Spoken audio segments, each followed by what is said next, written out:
안녕하세요. 오랜만에 뵙습니다. 이제 앞으로 좀 본격적으로 진행해 보려고 이제 시작점이에요. 이걸 시작으로 해서 이제 하려고 하는데 무엇을 할 거냐? 제가 이제는 기본적으로는 다 비슷하게 하는데 이제 기출이 너무 중요하다 보니까 이 기출은 첫 번째로 이제 답이 누구의 이제 어떤 관점에 의해서 나타나는 게 아니라 이제 근거 자료를 통해서 제시를 하는 거잖아요. 그래서 이제 근거 자료와 그 다음에 기존 기출과의 연관성을 한번 이번 시간에 같이 보려고 합니다. 그래서 답은 근거가 다 있기 때문에 뭐 누구는 이런 답, 누구는 이런 답 이런 거는 의미가 없어요. 그러니까 답은 이게 답이냐 아니냐만 있는 거지 누구의 관점에 답은 없는 겁니다. 그죠? 시험을 문제 내는데 이제 필독서 기반으로 내는 거기 때문에 그거 한 권의 책에서 나온다고 해서 그걸로 끝나는 게 아니에요. 그래서 여러 책에서 중복적으로 거기에 나온 것을 기반으로 해서 대표적인 걸 제가 올려놓은 겁니다. 그래서 그거 참고하시면은 근거라고 보시면 돼요. 그리고 과거의 기출을 좀 같이 보면서 아, 진짜 이 문제 보니까 기출을 진짜 열심히 봐야겠구나. 이제 기출을 어떻게 봐야 되느냐. 이런 걸 이제, 느낄 수 있는, 그런 시간이 될 거라고 생각을 합니다. 저는 항상 기출이 중요하다고 생각하는데, 이번 문제도 어렵다, 뭐, 얘기가 있는데, 실제적으로는 기출을 기반으로 많이 낸 겁니다. 그래서 우리가 이제 기출을 등한시했다라는 것을 요번에 또 본인들이 이제 느낄 수가 있겠죠. 그래서 우리가 이제 지금 보는 게 단순히 답안이 이게 맞다 틀리다 뭐 그거는 근거 제시했으니까 보시면은 제가 굳이 강조 안 해도 되는 부분이고요. 그래서 기출이 중요하다 보니까 제가 오리걸달 수업 같은 경우는 기출 수업을 하고 그 다음에 필독서 수업을 했단 말이에요. 둘 다 중요하니까 막 했는데 근데 이게 두 개가 약간 중복성이 있어요. 그러니까 필독서를 제가 찾아서 이제 뭐 이제 지금 한 40여 권을 기반으로 좀 뽑아서 하는데 그 필독서를 한 권을 본다고 되는 문제가 아니라는 거를 요번에 여러분들 보시면 알 텐데 그 필독서 자체를 기출 기반의 요목화를 통해서 필독서의 관련 내용들을 뽑아 가지고 필독서 수업을 하는 거니까. 근데 기출 수업도 마찬가지거든요. 이제 기출 밑에다가 이제 거기에 관련 내용을 막 넣는데 똑같은 방식이에요. 그래서 요걸 하나로 묶어 가지고 좀 더 심화하는 게 어떻겠냐 해 가지고 제가 이 얘기를 왜 하냐면 뭐 필독서 수업을 들으라 뭐 그 얘기가 아닙니다. 여러분들은 중간에 이제는 뭐 혼자 공부하다 필독서 수업만 들어봐야겠다 이러면 그런 듣는 의미가 없어요. 왜냐하면 처음부터 필독서 관련해서 이론도 하고 그 다음 심화도 하고 그 다음에 필독서를 보는 것이 기본 정석인데 중간에 들어와 가지고 뭐 하는데 갑자기 필독서 보니까 어렵다며 맥락이 안 잡히니까 근데 이제 그래 놓고서 어렵다고 하니까 문제라는 거야. 그래서 처음부터 접근을 같이 해야 되는데 그렇다고 제가 단과를 안 할 수는 없으니까 하기는 하는 거거든요. 그래서 제가 이 얘기를 왜 하냐면 그러면 기출만 보고 싶어요. 예, 이런 사람도 있을 거 아니에요. 기출만 보고 싶어요. 그러면 기출만 보고 싶으면 기출만 봐야 되죠. 기출만 봐야 되겠지. 그래서 제가 요걸 기반으로 해서 그다음 개강하고 그때부터 틈나는 대로 역대 기출을 연도별로 해가지고 계속 할 겁니다. 조금씩 뭐 많이씩은 못해요. 이게 본 수업이 있기 때문에 그래서 기출을 막 꾸준히 하면서 저도 기출을 계속 반복적으로 보는 겸 여러분들이랑 같이 그 대신에 막 심화적인 내용을 같이 하진 않아요. 기출의 방향이라든가 이게 더 중요하니까 심화적인 내용이나 이런 것은 이제 본 수업에서 조금 더 자료라든가 이런 건 나갈 것이고 기출 같은 경우는 이제 보는 방식이라든가 중요도 그리고 어떤 걸 더 찾아야 되고 기출 중에서 다 보는 건 또 아니잖아요. 그러니까 그걸 좀 구분해서 여러분들 도움이 될 수 있게 그래서 막 기출 보면 자료가 엄청 많거든요. 근데 그거를 막 그걸 다 하는 거는 의미가 없고 그래서 좀 심플하게 물론 심플하다고 해도 제가 하는 건 좀 양이 많죠. 그래서 그걸 같이 보면 상당히 도움이 될 것이다 이렇게 생각을 하면서 이제 계획을 짰습니다. 중간중간에 시간이 나진 않지만 중간중간에 용어사전도 조금 더 볼 거고요. 요번에 요거 보면은 이제 용어사전도 좀 봐야겠다 이런 생각이 들 겁니다. 자, 그래서 1번부터 보시면 프리드먼이 나왔어요. 자, 그러면 프리드먼이 나왔으면 우리는 이걸 가지고 어떻게 생각을 해야 돼? 그러니까 우선 답은 영역의 재개념화, 그 다음에 시각문화 영역을 재개념화, 그리고 기술적 경험, 니은은, 그 다음에 기술적 경험의 강조, 테크놀로지 강조, 이거 필독서마다 찾아서 여기 동의어라고 어느 정도는 허용이 되는 거 기준으로 해놓은 거예요, 이게. 그러니까 뭐 문제 낼 때도 여러 책을 보고 내지는 않을 거란 말이죠. 그래서 되게 대표적인 책이고 가장 많이 쓰는 용어로 쓸 거니까, 이제 요 정도로 하면 되지 않을까. 그리고 되게 너무 뜬금포의 용어는 안 된다 이렇게 생각을 합니다. 그러면 이제 프리드먼 같은 경우는 우리는 어떻게 봐야 되느냐 이제 시각문화인데 여러분이 제가 질문 하나 해볼게요. 그럼 시각문화하고 프리드먼, 그러니까 학자가 더 중요하냐, 시각문화가 더 중요하냐? 기초를 보신 분은 학자가 더 중요하다고 알 겁니다. 예, 근데 시각문화는 이론이 정립이 명확하지 않기 때문에 항상 학자를 거론하는 그런 특성이 있어요. 그래서 학자를 우리가 구분하는데, 우선 학자 프리드먼 같은 경우 저도 문제 많이 냈거든요. 근데 이거 보시면 개념적 특성으로 8가지를 제시했어요. 이제 개념적 특성 8가지 제시했는데, 첫째는 땡땡 비워놨고, 둘째는 사회적 관점이다. 셋째는 의미중심 이야기다. 뭐 이렇게 제시했죠. 그러면서 일곱째는 뭐다. 이렇게 써놨어요.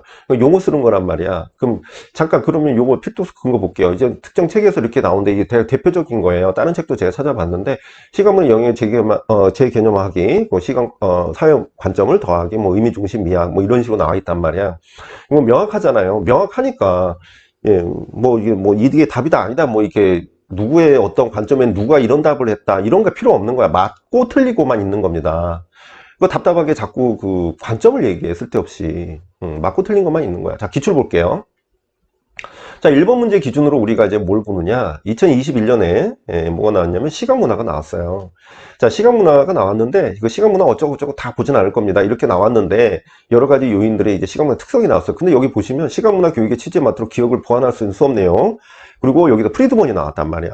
프리드먼이 나왔어요. 이제 프리드먼이 나왔는데, 이제 저 같은 경우는 이 기출의 목록을 쫙 뽑아가지고 그거를 문제를 만들거나 내용을 하거나 이런 식으로 하거든요. 기본 이론이나 기본 심화 내용은 기본 바탕으로 베이스가 돼야 되는 거고, 거기서 핵심적인 걸 빵빵 때려주려면 이런 관점이 필요하다는 겁니다. 그냥 막연하게 안 나올 거를 막 하는 것이 아니에요. 그래서 프리드먼이 나왔는데, 혹여나 우리가 심화를 한다고 했는데 프리드먼이 나오긴 했지만 거기서 뭐 예를 들어서 4개를 물어봤는데 그 중에 하나를 놓칠 수는 있어요. 하지만 제일 안 좋은 게 뭐냐면 프리드먼이 왜 나왔지? 난 프리드먼 나올 줄 몰랐네. 이런 생각을 갖고 공부를 했다면 이건 크게 관점을 잘못 잡은 겁니다. 자, 그래서 여기 보면 로엔펠트, 애플랜드, 가드너, 펠드먼 이런 거 이 사람들 다 알아야 되고요. 치잭 빼고 박한 정도. 그 다음에 여기서는 이제 표현기능 중심 로크 나왔었고, 프랭클린 페스탈로치도 이제 뭐 유아 쪽이고, 러스킨, 아이스너 중요하고, 그 다음에 듀이, 맥피, 로엔펠트, 렌싱, 실러. 실러는 양만주의적 관점의 학자이기 때문에 그래도 조금 유희라는 개념으로 좀 하긴 했었어요. 근데 이제 듀이, 맥피 중요하죠. 윌슨 너무너무 중요합니다. 윌슨은 윌슨. 그래서 브린트 윌슨, 마조리 윌슨을 기준으로 해가지고 허버트 리도 중요하죠. 그래서 창의성 하면은 치적보다는 허버트 리드를 좀 봐야 돼요.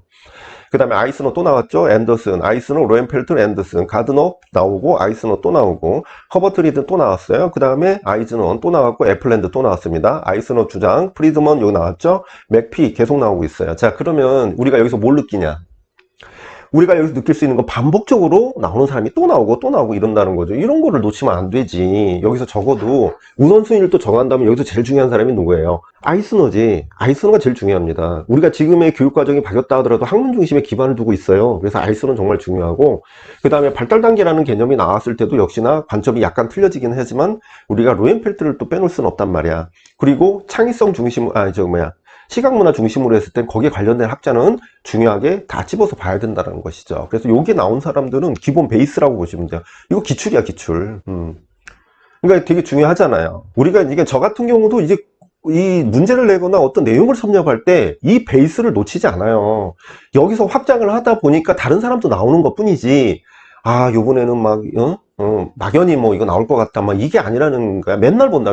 제가 이거를 왜 넣냐면, 제가 맨날 보는 거란 말이죠, 이거를. 이거 유튜브에서도 한번 했어요. 그래서 동영문서 보세요, 여기.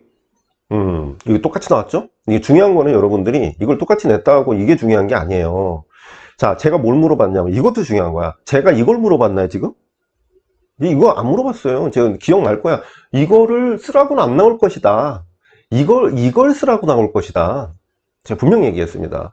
이렇게 나오잖아요. 왜냐하면 여기는 크게 의미가 없어요. 그리고 이거는 타당성을 얻기 위해서는 내용이 이게 약간씩 틀리거든요. 그래서 이거 채점하기가 아주 지랄맞아. 그러니까 요걸 낼 수밖에 없어. 그거 중요하거든, 프리드먼이. 동영모에서 4주차에서 냈잖아요. 심화이론에서도 이거 다 다뤘단 말이죠. 요거는 그대로 나왔단 말이죠. 여기도 또 나왔고. 그죠? 더 이상 왈가왈부를 할 이유가 없어요. 자, 그 다음에 두 번째. 앵코르멜, 우리나라 근현대.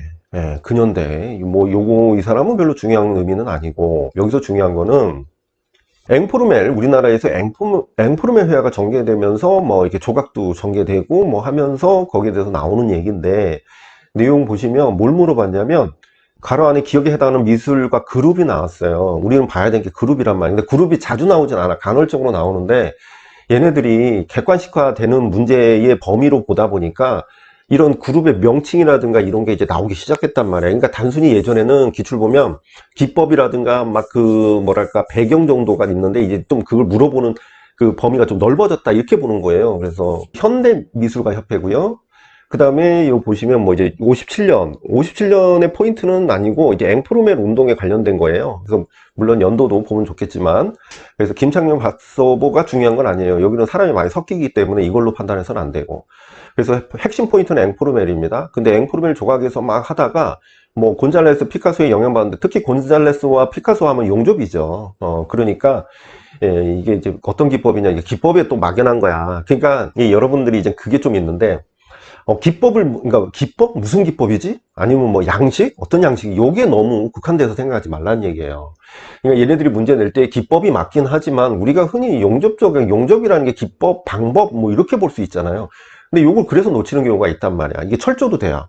필독서에 나와 있어. 그래서 용접 조각, 철조 이렇게도 갑니다. 이거는 확인한 거야. 딴소리 할 이유가 없어요. 근거를 제시하잖아, 근거를. 그러니까 그렇게 보시면 됩니다. 자, 필독서 근거에서도 보시면 여러 책에서 있는데 대표적인 것만 제가 올렸어요. 제가 물론 요걸 하나 올리는 대신에 다른 책을 안 볼 리가 없죠. 색채와 변질락에서 반국정 반아카데미를 표방하는 전후 프랑스에서 유행하던 앵프루멜과 미국의 추상편지 등의 새로운 경영미술을 정착시켰는데, 이게 현대미술가 협회가 61년 자신들의 후배 세대인 뭐 미술가 협회 뭐 하면서 해체하면서 막 계속 나왔어요. 여기도 보세요.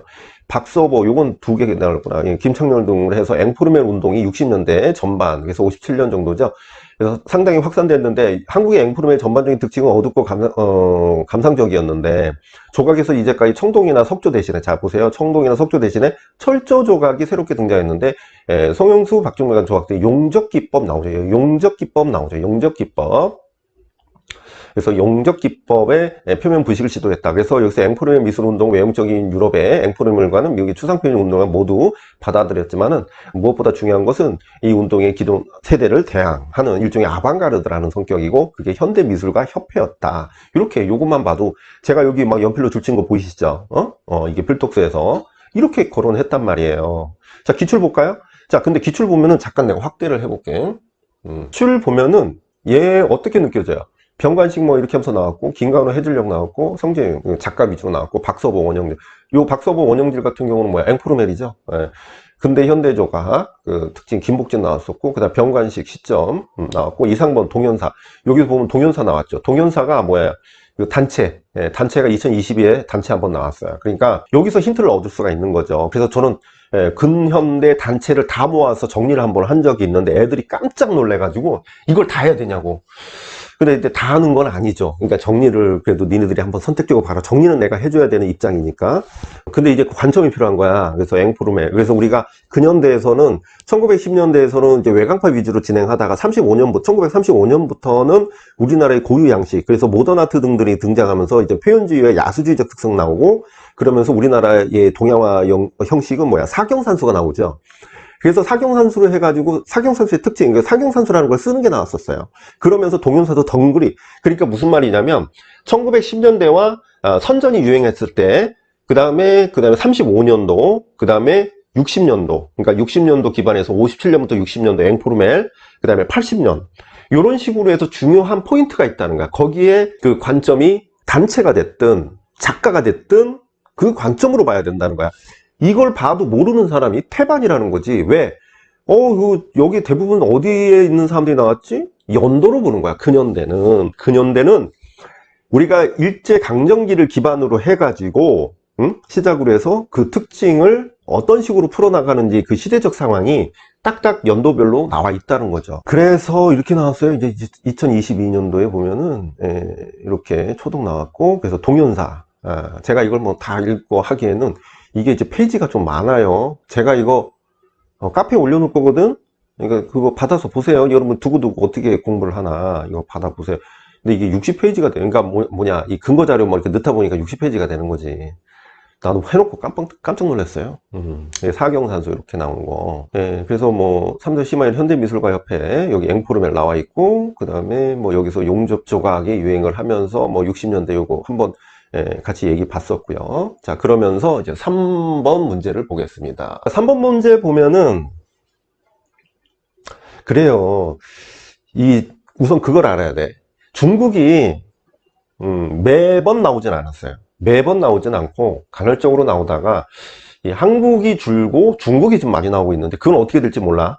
중국이 안 나오고 갑자기 한국이 많이 나올 수도 있어요. 그러니까 얘는 이거는 둘 다 해야 되는 거야, 이제. 둘 다 해야 되는 건데, 자, 요거는 이제 우선은 뭘 물어봤냐. 중국 부기시대 어쩌고해서 운강석굴 했는데, 석굴 중요합니다. 예, 석굴 중요해가지고 그러는데, 이 배경적인 걸 이거를 만드는 과정이 여기에 나오는데, 여기서 이를 주관하고 관장했던 승려의 이름을 따서 뭐라고 했나? 승려의 이름을 따서. 야, 이게 중요한 거야? 이게 객관식화 됐다는 것이 여기서 나오는 거예요. 이 객관식에서는 1번, 2번, 3번 오지선다형에서 승려 이름을 따서 뭐라고 했다고 틀리게 오답 만들고 우리가 이제 못 고르게 하고 고르게 하고 막 이렇게 혼란스럽게 하는 게 여기에 나오기 시작한 거야. 다묘라는 사람의 이름을 따서 다묘 오굴이라고 하는 거야. 그래서 여기 중요한 거는 승려의 이름을 따서 했기 때문에 다묘 오굴이 맞아요. 그리고 문성재는 불상이 가진 자기의 모습과 똑같이 만들 것을 명령해가지고 얘 폐불령이 있었잖아요. 근데 이제 문성재가 그걸 똑같이 명령해가지고 완성된 불상이 황제의 얼굴과 발 위에 서 있는 검은 사마귀를 본따서 각각 검은 돌을 박히게 했다. 뭐 해가지고 님과 관련 있는 사상을 물어본 거야. 자, 우리가 무슨 뭐 불교 사상가나 뭐 종교가도 아닌데 이런 사상, 이 불상의 사상까지 알아야 되냐?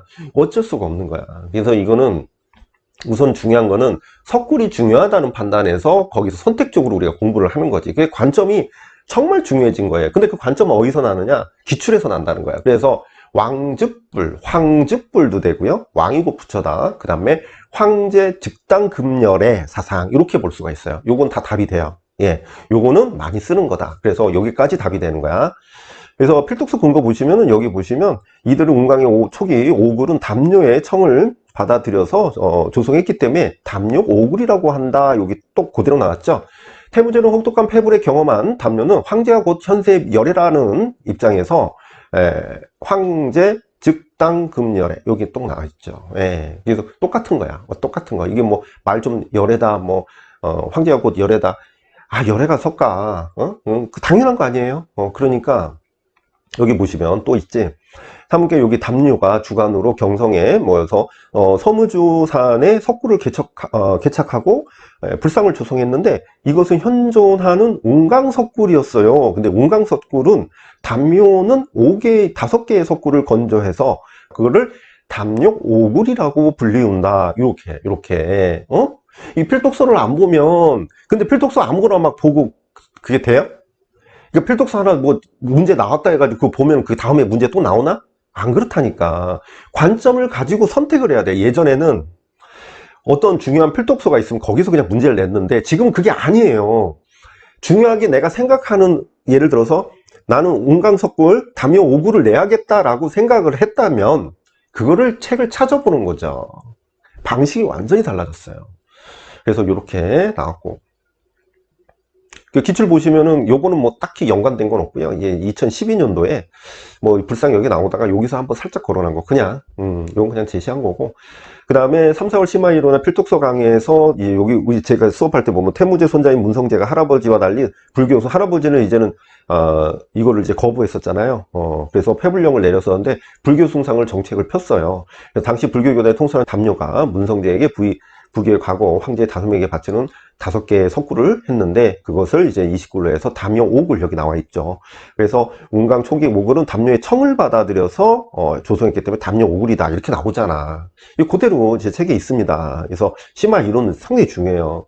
그래서 우리가 이제는 문제풀이만 해서는 안 된다라는 거죠. 이제 그러니까 아주 쉽게 나오는 문제는 사실 문제풀이에서 문제 안 내요. 그래서 대세긴 같은 거에서 낸단 말이야. 그보다 좀 더 쉬우면 어떻게 해요? 더 쉬우면 그냥 이론으로만 한단 말이죠. 그래서 차근차근 하셔야 돼요. 오래 붙들려면. 이렇게 걸어냈고, 그리고 이제 뭐 필독서 강의에서 보셔요. 5세기 부귀에 이르면 왕이고 부처다 해서 왕즉불, 황즉불 다 쓸 수 있어요. 여기에서 필독서 강의에서도 이렇게 나왔잖아요. 예, 이렇게 나왔고. 그 다음에 4번. 4번 요거는 어떻게 봐야 되냐면, 요건 이제 재료예요, 재료. 예, 재료 문제입니다. 그래서 르네상스 화가 라파엘로 뭐 어쩌고 나오면서 이제 사용한 거, 이제 드로잉을 어떻게 사용했느냐. 근데 이제 은필. 예, 은필. 자, 은필을 물어본 거였어요. 기억은 은필을 사용한 드로잉인데, 고대 시대부터 서기관 장인이 주로 사용했던 필구기인 은필은 작업에 들어가기 전에 종이에 양피지에 특별한 밑칠을 요구됐어요. 그래서 검은색의 촉구에 비해서 그림을 그릴 때 넓은 면이 걸쳐 음영을 넣기가 어렵고, 그래서 넣기가 어렵다 나왔잖아요. 근데 이제는 지우는 것이 되는 거예요. 지우는 거. 이게 지우는 것이 제일 어려워요. 응? 지우는 것이 제일 어려워. 이게 음영 넣는 거 써놨는데 여기 음영 넣는 거 나와 있잖아요.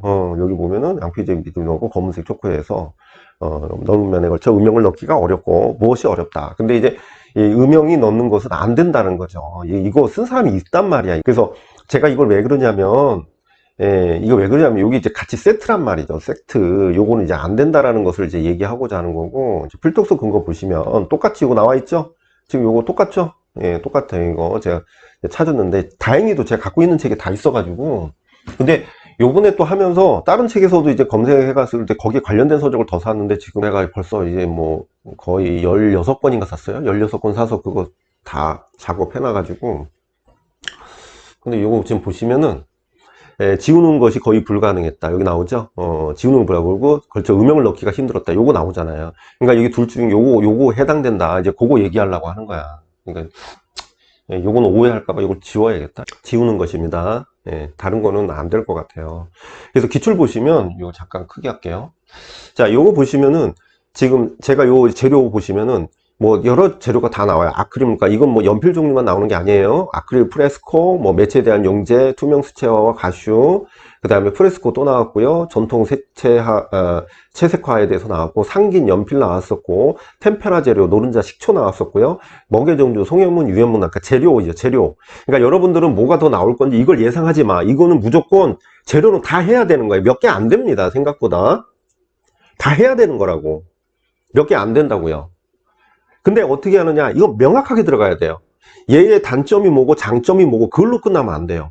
정말 이걸 했을 때 어떤 상황에서는 어떻게 무엇을 중심으로 그 첨가지를 넣어야 되는지까지 봐야 되고, 정말 주의할 점이 몇 가지 있는지 그거를 정확히 파악해야 돼요. 이런 거 보고서 똑같이 나왔죠. 상긴, 뭐 연필, 뭐 이거에서 본문 제시하고, 그죠? 본문 제시하고 항상 이렇게 본문 제시해요. 왜냐면 본문 읽다가 시간이 오버 되니까. 여러분들이 정말 본문 독해력이 필요하다니까. 본문 많이 읽어봐야 돼요. 제가 문제 낼 때 본문 진짜 많이 냈거든요. 근데 막 학생들이 왜 이렇게 본문 많이 내냐 하는데 지금에 와서는 그걸 이해하잖아. 자, 그래서 이거 똑같이. 그래서 재료는 다 해야 되는 거야, 그냥. 안 나온 것들. 그래서 여기 보면은 뭐 심화에서도 했고 다른 문제 실버 포인트에 대해서 나왔어요. 그래서 실버 포인트 보면은 여기 보시면 제가 필독서 내용 연필로 긋은 거 막 보이죠. 실버 포인트는 소면은 수정하기가 거의 불가능하므로 다루기가 힘든 기법이다. 이렇게 나와요. 수정하기가 거의 불가능하므로 다루기가 힘든 기법이다. 이렇게 나오죠. 자, 그 다음에 5번. 자, 5번은 이게 무슨 문제냐면 이제 드가하고 마티스인데 요거는 뭐 반은 맞추고 반은 틀리고 뭐 그럴 수는 있어요. 자, 그런데 이게 어려운 문제가 아니라, 자, 이거죠. 이게 덩어리와 양감을 중요한 요소로 로댕은 제시했는데 이 사람들은 그게 아니라는 거야. 그러니까 이 로댕이 덩어리와 양감 대신에 뭘 중요시 여겼느냐, 이제 그거지. 그런데 뭐 생각보다 얘네들이 아무래도 그거랑 좀 대비해서 좀 판단을 해야 되는데, 보면은, 자, 보세요. 덩어리와 양감을 중시하는 로댕과는 달리 덩어리 대신에 뭐야? 선적인 형태. 그래서 형태감이 중요한데, 자, 이게 뭐냐면 특히 드가 같은 경우는요, 조각을 만들려고 하는 의도가 아니라 이 소묘, 그러니까 이게 회화를 위해서 만든다라는 포인트가 중요해요. 그러니까 이 사람은 회화적인 윤곽선이나 형태를 위해서 조각을 한 사람이에요. 그러니까 이게 소조를 해서 밀랍으로 만든 거란 말이야. 그러니까 이제 조각을 원래 하려고 했던 사람이면 양감 위주의 어떤 강조를 했겠지만, 이 사람은 형태적인 거를 보려고 조수를 했던 사람이죠. 자, 그러다 보니까 어떻게 선적인 형태감과 그 다음에 양감 대신에 뭐예요? 동세를 중시하죠. 왜냐하면 마티스도 그렇고 드가도 그렇고 이 두 사람이 그냥 같이 그 특징으로 나와 있어요, 필독스에. 그래서 이 사람들은 동세적인 요소와 형태적인 요소를 중요시 여기고 있다라는 거야. 그래서 문제는 상당히 좋은 문제입니다. 그래서 요거는 답이 그냥 정해진 겁니다. 선적인 형태감. 그래서 형태감으로 써도 돼요. 그냥 형태감으로 써도 됩니다. 그래서 형태감 갑시다 이렇게. 그리고 동세는 꼭 가야 돼요. 그래서 재료는 그냥 얘는 밀랍이고 뭐 찰흙 그냥 쓰면 돼요. 이거는 그래서 뭐랄까요, 이게 이런 유형이죠. 그러니까 쉽게 얘기하면 요거에서 하나 못 맞히고 여기서 2점 2점이거든요. 그러니까 어느 정도 점수를 주는 것들이 있고 또 여기서 애매한 것들이 있다라는 거야. 그러니까 요거는 우리가 최대한 여기서 2점을 먹고 가야 되고 거기서 1점 해가지고 3점 꼭 먹고 가야 모른다 하더라도 이런 문제는. 그래서 필독스 근거 보시면은 여기서 이제는 드가와 이제는 마티스 이제 나온 내용이에요. 그래서 이 두 미술가는 다른 시기에 살았고요. 드가는 언제 태어났고 뭐 언제 땄고 마티스는 뭐 해서 두 사람 묶어서 얘기 나온 거예요. 그래서 여기 보시면 두 작가를 조각의 측면에서 인상주의와 후기 인상주의를 구분할 수 있지만 그들이 추구하는 목표에는 보다 근본적인 차이가 있어요. 드가에게 있어서 조각은 회화의 보조수단에 불과했는데, 자, 여기서 중요한 얘기가 나오죠. 회화의 보조수단에 불과했대요. 보조라는 의미는 2차원적인 회화의 분야에서 해결하기가 힘들었던 형태와 운동감, 여기 나오죠. 형태와 운동감이에요. 문제를 조각이나 수단을 통해서 해결하고자 했었다는 거야. 그래서 이 드가의 개념, 그래서 마티스도 그렇고 요거는 형태와 운동감, 아주 중요한 내용이죠. 자, 그래서 우리가 이제 요거는 밀랍이다, 재료가 밀랍이고 뭐 이런 거 기출하면서 한번 얘기를 같이 했고, 이거는 뭐 얘기를 좀 했었습니다. 그 다음에 6번 문제 볼게요. 자, 미틀러는 6번 문제 미틀러가 나왔습니다. 뭐랄까, 이제 펠트만의 제가 수업할 때 펠트만의 보안으로 나온 게 이제 미틀러가 있다고 몇 번 설명을 했고, 많이 설명했죠. 많이 설명했는데 볼 것도 없이 그냥 뭐 절차가 나왔습니다. 그래서 미숙한 결정짓기 뭐 쪽에서 기억력 이 단계 절차 나왔고, 거기에 관련해서 내용이 나오는데, 우선 기억 니은에 해당하는 단계가 무엇이냐. 기억에서 미숙한 결정짓기, 기억 니은 전부 내부 단서 찾기 위한 관찰, 또 내재적 단서 찾기, 요거가 답이 돼요. 그리고 외부 단서 찾기 위한 관찰, 외재적 단서 찾기, 이렇게 제일 많이 나오는 게 요겁니다. 이렇게 다르게 쓰면 조금 문제가 될 것 같아요. 그 다음에 거기에서 니은 외부적 기억에서 내부 단서 찾기를 위한 관찰에서 개인의 해석을 허용하고, 그 다음에 니은의 외부 단서를 찾기 위한 관찰에서 그는 무엇을 해가지고 펠트만 비평 단점을 보완했다. 그 보완이 중요하죠. 그래서 이 디귿번 같은 경우는 역사적 판단, 맥락적 판단, 이렇게 둘 다 돼요. 그 다음에 뭐 애플랜드는 그냥 레티스 모형 쓰면 되고, 그렇죠? 이거 어려운 거 아닌데. 이 필독스 그런 거 보시면 미술평 어쩌고 나오면서 미틀러가 나오죠. 미틀러는 이제 판단에서 2단계에서는 개인적 즉 주관적 판단이 허용되죠. 그 다음에 3단계에서는 역사적 판단이 들어간다는 거예요. 역사적 판단. 맥락이라고 할 수가 있어요. 맥락. 그래서 역사적 판단이 된다. 요거 이제 물어본 거란 말이에요. 그래서 요거 보면 되는 거예요. 이거 근거 자료예요. 그래서 이제 필독스에서도 했었고, 해서 3, 4월에서도 이제는 뭐 교재에 있으니까 했겠죠, 제가. 그리고 필독스에서도 여기 미틀러는 브루노의 지각 의사결정 단계를 어쩌고 해가지고 뭐 했는데, 여기 나와 있죠. 여기 이렇게 나와 있고, 내재적 단서 찾기라고 여기 나와 있어요. 이렇게 나와 있고, 뭐 하면서 순서가 다 나와 있고, 그 다음에 문제에서도 제가 이렇게 문제를 냈죠. 이렇게 문제 냈습니다. 디테일하게 냈고. 자, 그 다음에 이제 요거는 뭐 못 본 문제, 이거는 못 봤어요. 제가 서양미술사 그렇게 자신 있어 하는데, 야, 이렇게 내면은 이게 뭐 중요한 문제인 중요한 도판인 거는 알겠어요. 뭐 요거는 그만 풀 수 있는 문제이긴 한데, 이제 요 전체적인 어떤 차용 이미지를 통해서 나타내는 내용은 했는데, 요 도판과 요거는, 이 카우보이는 문제도 약간 이게 헷갈리게 해놨어요. 그래서 뭐 익숙한 광고나 상품 사진을 해가지고 전자가 요거에 또 꽂혀가지고, 그죠? 해가지고 뭐냐면은 리포토그래피 요거 했어요. 리포토그래피 했는데 요 도판이 아니지. 이 작가는 아니었어요. 리포토그래피는 했습니다. 근데 제가 참고 자료는 안 넣었고요. 리포토그래피는 했는데 요 작가는 아니었어요. 그 다음에 요거는 망점이고요. 그래서 이미지를 채용한 강대 공통된 의도는 뭐냐면, 여기 제가 써놓은 게 뭐냐면 전유예술의 공통 특징입니다. 이게 전유예술 물어본 거예요. 그래서 전유예술도 했거든요. 근데 이제 솔직히 저는 요 도판을 가지고 전유예술을 끌어내는 것은 뭐 엄청난 내공이고, 그랬을 때 얼추 비슷하게 쓰는 거는 썼겠죠. 근데 제가 요거는 똑같이 내지는 못했어요. 요거는 똑같이 내지는 못했고, 뭐 리포토그래피도 했고 하긴 했어도 똑같이 내지는 못했기 때문에 제가 막 이거를 가지고 막 뭐 내가 많이 했어요 뭐 이렇게 얘기는 못하죠. 그래서 전통적인 미술 개념의 현대 미술 개념의 그 경계를 허물었다는 게 하나 나와야 되고요. 원본 개념을 거부하고 미술 개념을 확장. 그리고 또한 또 다른 예술 작품의 상업을 인용해서 원문과 문맥 다르게 제시해서 새로운 작품으로 제시했다. 그래서 원문과의 문맥이 다르게 새로운 작품. 그래서 이 중에 두 개 선택해서 쓰면 돼요. 이제 전위예술 특징이니까 확실합니다. 이건 전위예술이에요. 전위예술을 묶여서 나오기도 했어요. 필터스 근거 보시면은 30년 동안 프린스는 소위 전위예술가입니다. 이 사람은 이제 전위예술가고요. 엄청난 명사를 써왔는데 전위예술이란 뭐 어쩌고 할 정도로 예문이 나와 있어요. 그러니까 설명이 나와 있단 말이야. 이제 프린스는 다시 촬영하기 방법밖에 안 써요. 이걸 이제 약간 콜라주 형식으로 하는 것을 다시 촬영하기, 리포토그래피라고 얘기하는 겁니다. 다른 건 없어요.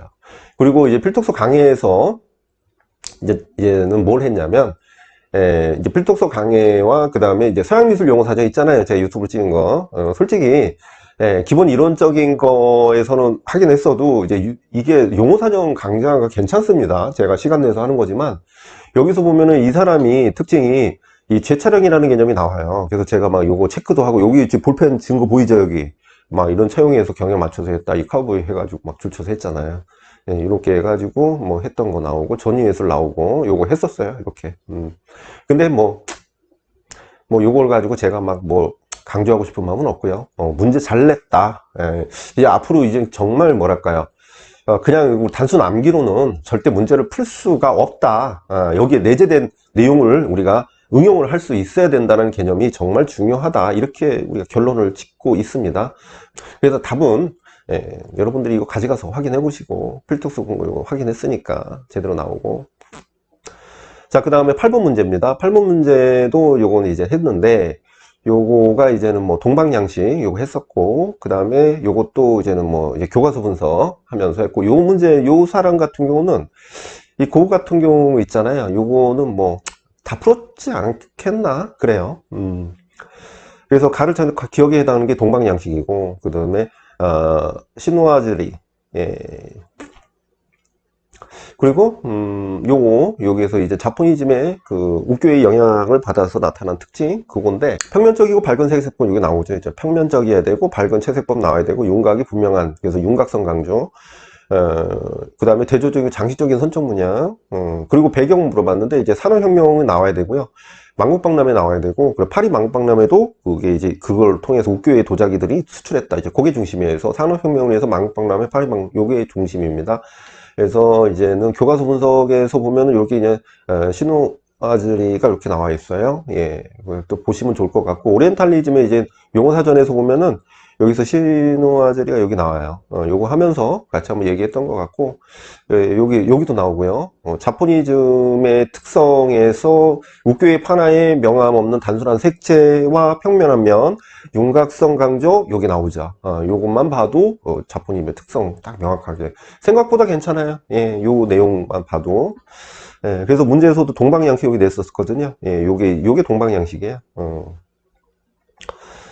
시마구에서 국제박람회장에서 일본 영향 해가지고 거론했었고요. 요것도 교재에 그대로 있는 거, 두꺼운 윤곽성 생평면, 콜라주는 윤곽성 강조죠. 그 다음에 판화의 새로운 영감을 받아서 비대칭적인 균형과 장식 문양, 순수색 처리법, 그래서 원색 사용하고 이런 것들이 나오는 거, 요 그대로 했었죠. 그리고 고유에 경향되고 불안정한 생태를 반영하면서 구도나 강렬한 색채들이 증거다 하면서 이렇게 같이 나왔어요. 요 작품을 해서 뭐 그냥 뭐 도판 똑같이 나왔다 이렇게 뭐 했다는 게 아니라 내용을 다 했습니다. 그래서 예전부터 제가 교재 계속 반복하라고 한 거예요. 자, 그 다음에 9번 문제입니다. 9번 땡땡중학교에서 근무하는 교사가 무슨 분야, 2015가 나왔어요. 자, 2015 개정을 기반으로 해서 2022 개정이 나왔는데, 저는 솔직히 초생들도 있고 해가지고 2015를 외우라고 하지 않았습니다. 저는 솔직히 그래요. 요거 나올 수는 있지만, 그래서 2015를 쓸 수 있는 것들의 하나를 위해서 그 많은 걸 다 외우라고 할 수는 없었어요. 저는 그냥 2015 나오면은 틀려라. 그래서 문제 이제 가능성, 이제 비교될 수 있는 걸 문제를 내긴 했어요. 그래서 2022만 외워라. 딴 데 안 외우고 있을 때 저희는 이거 외우라고 했습니다. 요거 뭐 나오네 안 나오네 했을 때 저는 이거 나온다고 확정했었고, 그 정도 정보가 빨라요. 그건 인정해줘야지. 초반부터 했다는 거 유튜브로도 먼저 올렸었죠. 그래서 여기서 내용 요소 나온 거 그대로 나왔죠. 이런 거 맞추면 되지. 내용 요소, 그 다음에 내용 요소 활용해서 성취 기준 진술하는 방식도 그렇게 해서 쓰면 되고, 그다음에 이게 뭐 작업실 탐방, 여기 이제 뭐 힌트를 줬지만 똑같이 쓸 수는 없었을 거예요. 그래서 보시면 이제 공동체 역량 나왔고, 예, 역량은 제가 이제 2015랑 비교해서 많이 냈었죠. 근데 그냥 쓰면 됐었고, 그 다음에 내용 요소, 그 다음에 영역별 성취 기준은 지식이해 과정 기능, 그 다음 가치 태도 중 2개 이상의 내용 요소를 연결해 가지고, 요게 핵심이에요. 요걸 제가 이제 막 얘기했었는데, 이 교육과정 설계 개요에 나와 있어요. 그래서 요거 하고, 그 다음에 미술과 관련된 직업, 요게 답이거든요. 그래서 직업의 종류와 특징이, 요거 제쪽 많이 썼더라고요. 소수분들은 못 쓸 수도 있는 거, 요거 하나 틀리면 어때? 예, 그게 문제가 아니지. 예. 그래서 요거 다 쓰면 됐잖아. 예, 요런 거 뭐. 그렇다고 이걸 2015를 다 외우냐, 새롭게. 안 되지. 그거는, 솔직히 지금 다시 하라고 해도 2015 다 외우라고 하지는 않을 거예요. 그거는 너무 효율성이 떨어져. 차라리 다른 걸 외우지. 예. 우리가 이제, 선택과 집중이라는 것은 여러분들이 공부하는 데서 가장 중요한 겁니다. 저는 이거 또 이렇게 한다고 해도 2015 외우라고 하지는 않을 거예요. 이렇게 나오는 거 예상을 해가지고 문제를 냈지만, 요거 뭐 하나 괜찮아. 나머지 다 잘했잖아. 예? 예. 근데 UX 디자인, 그래요. 요거 어떻게 봐야 되냐면, 나 이거 찾느라고, 요게 교과서에 나오는데, 그러니까 우리가 이제 보통 봐야 되는 게 필독서와 이제 사전, 이제 제가 이제 집은 사전이 있고요. 그 다음에 무조건 사전 다 보는 게 아니야. 그것도 사전도 이제 그 유튜브 보시면 돼요. 그리고 또 뭐냐, UX 디자인은 요 디자인이 디테일하게 지금 문제 나왔잖아요. 근데 요게 디테일한 거는 이제 뭐 지도서에서 잘 안 나와요. 그냥 요게 땅땅땅 나온 거, 작년도 그랬고, 교과서에서 중요하게 나오는 디자인 종류를 개별적으로 다 파야 돼요. 저는 이제 그렇게 하려고 하는데, 이거는 모르겠더라고요. 그래서 이거 그냥 답을 그냥 찾은 거야, 이거는. 그래서, 퍼소나라고 하고, 페르소나라고 하더라고요. 예, 그리고 페이퍼 프로토타입인데, 이거는 아날로그도 나와 있는데, 이거는 명칭이 아니라 방법이랍니다. 그래서, 페이퍼 프로토타입이라고 써줘야 돼요. 예, 그리고 의사소통의 효과를 증진시키고요. 개발자의 사용자 간의 상호 이해와 지식 교환이 이게 정답이라고. 예, 필독서. 근데 이 필독서를 제가 이건 사지도 않았어요. 이거 왜냐면 굉장히 전문가들, 그래서 아마 디자인 공예 애들도 이거 알런지 모르겠어요. 요거는 다음에는 한번 디자인 내가 한번 꼭 맞춰봐야죠. 요거는 솔직히 어려웠습니다. 왜냐면 요건 난 답 찾는데도 너무 어려웠어요, 솔직히. 예. 뭐 이런 건 좋았는데 자, 그래서 동영 모의고사에서 이렇게 제시했다는 거, 뭐 백지 쓰기에도 막 역량 이렇게 심리적, 요 제가 이제 15랑 비교했거든요, 이런 식으로. 예. 근데 그렇게는 안 나오고 그냥 쓰는 거 나오고. 그리고 제가 내용 요소 가장 중요하다고 했었어요. 뭐 범주를 해가지고 내용 요소 중요하다고 했었고요. 오케이, 그렇게 하고 그 다음에 11번입니다. 자, 11번은 뭐 그냥 아마 이거 다 썼지 않을까요? 예, 그래서 통신라 어쩌고 나오는데, 통신라 시대 고려와 조선시대 계승되는 전형 양식이 또 나오네요. 그래서 이제 통신라가 전형 양식이죠. 그래서 근데 전형 양식인데 이렇게 이형탑이 나왔다는 얘기야. 근데 이제 물어보는 건 뭐냐면, 요 탑의 특징 쓰라는 거고, 요 탑에서 상징성이 되는 것은 어디에 있느냐, 이제 그걸 물어본 거잖아요. 그래서 보면은, 그리고 또 사상을 물어봤네. 그것까지는 다 했어요. 저도 다 했고. 그래서 기억의 특징을 서술하고, 기억 뭐냐, 전형 양식이 뭐냐, 우리가 이제 통일신라 양식, 석가탑을 얘기하는 거니까, 2층 기단에다가 그 위에 우주와 탱주의 모각, 이게 왜 중요하냐면, 전에는 그거를 결구식으로 했잖아요. 그래서 이건 모각을 했다라는 거. 그 다음 3층 탑신에 5개 옥계 받침이 전형입니다. 그리고 상륜부로 되어 있다. 이렇게 쓰시면 돼요. 요거는 뭐 정확한 거죠. 이거는 뭐 필독서 볼 필요도 없어요. 그리고 2층 기단의 1층 중에 1층의 내면에 천인상, 요거는 많이 했거든요, 제가. 그래서 뭐 다 했겠지. 이런 거는 다 했겠지. 그래서 천인상 도돌새김에서 천인상이라 굳이 안 적어도 될 것 같아요. 이거는 도돌새김 색이고, 그 다음에 2층 기단은 4마리 사자입상은 써줘야겠죠. 그래서 1층 내면에 내면이 있고, 그 다음에 그 2층 기단에 4마리 사자입상 세웠고, 그 위에 3층 탑신은 그래서 상륜으로 이어진다. 요게 제일 핵심이죠. 그 다음에 가 같은 경우는 뭘 물어봤냐면, 여기서 보면은 가는 법화경에 나오는 다보불의 모습과 부합하는 것은 여기 상륜부예요. 여기 이거 나와 있어. 그래서 상륜부에 팔각, 노반, 복발, 양화, 보륜 보개가 제시가 돼 있다. 그리고 미춘진, 리을은 경전, 이거는 화엄사상, 화엄경이죠. 여기 이제 화엄사상 뭐 다 썼을 거야, 이거는. 자, 근데 이거 보세요. 이 기출에서 보시면 2005년부터 2020년까지 보시면 부석사 무형수정, 부석사 건축 나왔고, 석굴암 내부 나왔고, 공포양식 나왔고, 통일신라의 탑 전형식, 요게 이제는 약간 엇비슷하게 나왔고요. 그 다음에 미륵사지 과람배치 나왔어요. 이 탑이랑 연관성이 있는 거고요. 근데 미륵전이 나왔었고, 그 다음에 바실리카, 요걸 같이 묶여서 있기 때문에 바실리카는 뭐 우리나라 건 아니지만 건축이랑 같이 묶였어요. 그러면 이게 뭘 얘기하냐? 첫 번째로는 불교 양식으로 묶어서 이렇게 공부를 할 수가 있고, 그 다음에 건축 양식으로 묶어서 공부를 할 수가 있어요. 이거는 뭐 같이 묶여 있는 거다, 이렇게 볼 수가 있거든요. 그래서 대체적으로 여기 보시면은 이렇게 탑이랑 이제 뭐 인도 탑이랑 법준산이랑 같이 나왔었고요. 객관식 때. 그리고 경천사지 나오면서 그냥 건축 양식 물어봤어요. 이런 식으로. 되게 쉬웠죠. 그리고 요때 말이죠, 요때. 요때 보면 공통적으로 볼 수 있는 통신라 석탑의 전형 양식을 쓰시오라고 했어요. 그러니까 요게 그러니까 7세기, 8세기, 9세기로 넘어가는 양식인데, 그죠? 그래서 전형 양식이 아까 물어본 걸 이제 그걸 물어본 거예요. 그래서 요걸 쓰라는 거니까. 그러니까 여기에서 보면 이제는 이제는 결구식, 요것도 약간 결구 형식이거든요. 근데 이제 여기서부터 이제 모각이 되는 거죠. 예, 그렇게 볼 수가 있고. 그리고 요거 보면은 이제 탑, 가람 배치 같이 나왔었고, 요거 되게 디테일하게 나왔죠. 요거 2022에 이 법조사 83전인데 안에 막 이 내부 공간의 그 방식까지 다 물어봤어요. 그리고 여기에 불화 있는 것까지 다 물어봤단 말이죠. 그러니까 굉장히 디테일하게. 그러니까 이게 아무래도 종교적인 의미가 굉장히 강한데도 불구하고 그렇게 물어봐요. 우리는 근데 뭐 이 종교성이 너무 강하지 않냐. 근데 물론 타당성은 좀 떨어집니다. 그러니까 이거에 대한 어떤 미술적인 요인으로 접근을 해야 되는데, 예, 굉장히 그 뭔가 그냥 막연하게 딥하게 좀 접근하는 것들이 있다는 거죠. 그러니까 이걸 꼭 그렇게까지 알아야 되는 타당성에 좀 문제는 있습니다. 하지만 우리가 뭐 힘이 있으니까 그렇게 가면은 가는 거죠. 그래서 공부 방향은 타당성이고 뭐고 간에 이렇게 물어보면 그렇게 가야 된다. 그래서 단어별 문제풀이에서 요거 막 드립다 했습니다. 요거 똑같이 냈어요. 이렇게 요거 막 디테일하게 물어보. 저는 여기서 더 디테일하게 물어봤어요.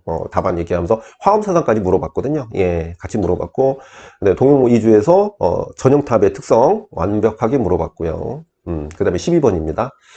자, 12번은 얘는 어떻게 봐야 되냐면 우선은 묵주카 나온다고 했죠. 그래서 묵주카가 나왔는데 여기서는 역시나 타당적 문제, 타당성이 좀 떨어진다. 이게 문제는 뭐냐면 조선시대 사군자 중에 묵주카를 그렸는데 묵주카는 초기에도 그려졌으나 중기에 와서 이정이 그렸다. 그래서 이정이 중요한 거는 뭐 중요한데, 원래 이정은 유명하니까 중요하죠.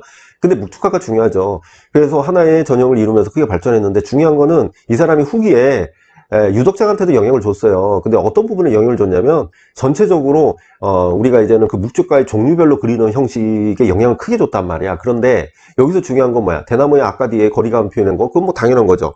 근데 여기 뭐 기상이라는 말이 있어요. 기상과 관련이 있어요. 그래서 이 기상이라는 게 이 한자의 의미를 파악했을 때 두 가지 의미가 있는데, 하나는 이게 기후적인 게 있고, 하나는 어떤 그 사람에 대한 어떤 그 두 가지를 같이 쓰거든요. 근데 이게 과연 이렇게 물어볼 일인가? 예, 이건 전적으로 종류를 물어본 겁니다. 그냥 종류 물어봤으면 될 것을 굳이 이렇게 물어봤을까? 그러니까 상당히, 그러니까 뭘 여러분들은 알아야 되냐면, 이 필독서 본문을 그대로 그냥 때려 박은 거란 말이야. 근데 이 문장을 여러분들이 이해를 못하면서 뭐 필독서 어렵네 어쩌네 말할 게 아니라는 거예요. 여러분들이 막연하게 읽어서 또 해결될 문제도 아니라는 거야. 그러니까 여기서 중요한 건 여러분들이 요거를 못 맞췄다 쳐들어도 이걸 이제 일기랑 일필로는 이건 활용을 할 수 있어야지. 이거는 왜냐면 활용을 다 하는 게 아니야. 활용을 다 할 필요 없어. 이거는 중요한 것만 하면 되죠. 자, 그래서 기억의 방법에 산문법을 쓰라는데, 이게 좀 재밌는 건 뭐냐면 산문법을 기반해서 쓰라는데 산문법 쓰는 거 뭐 누가 못 쓰나? 산문법 중문, 논문, 단문 이거 써주면 되죠. 요것만 들어가면 돼요. 예, 글쎄요, 이거, 그러니까 너무 주는 문제는 너무 준다. 이런 느낌이 있고요. 그 다음에 기사에 관해서 종류 물어본 거예요. 자, 요거 보시면 약간 무겁게 내려앉았잖아. 이걸 풍죽으로 쓰면 안 되지. 예, 풍죽으로 얘는 이제 달을 중심으로 쓰는 거예요. 이제 얘네들, 그러니까 뭐랄까, 유덕장 같은 경우는, 이정한테 영향을 받아가지고, 그러니까 묵주카의 종류를 더 발전시켰어요. 그래서 그 특징을 보이는데, 약간 깃발이 이제 굉장히 내려오는 것은 굉장히 흡사하게 그렸다는 것이죠. 여기서 뭐 이렇게 보면 내려와 있잖아요. 이렇게 쭉쭉 내려와 있잖아요. 이렇게 이게 바람이 날리는 건 아니지. 그래서 요거는 어떻게 우죽으로 들어가야 돼요. 우죽. 예, 이건 책에 다 나와 있어. 이거는 뭐 다른 거 얘기할 필요가 없어요. 그냥 그대로 나와 있다니까.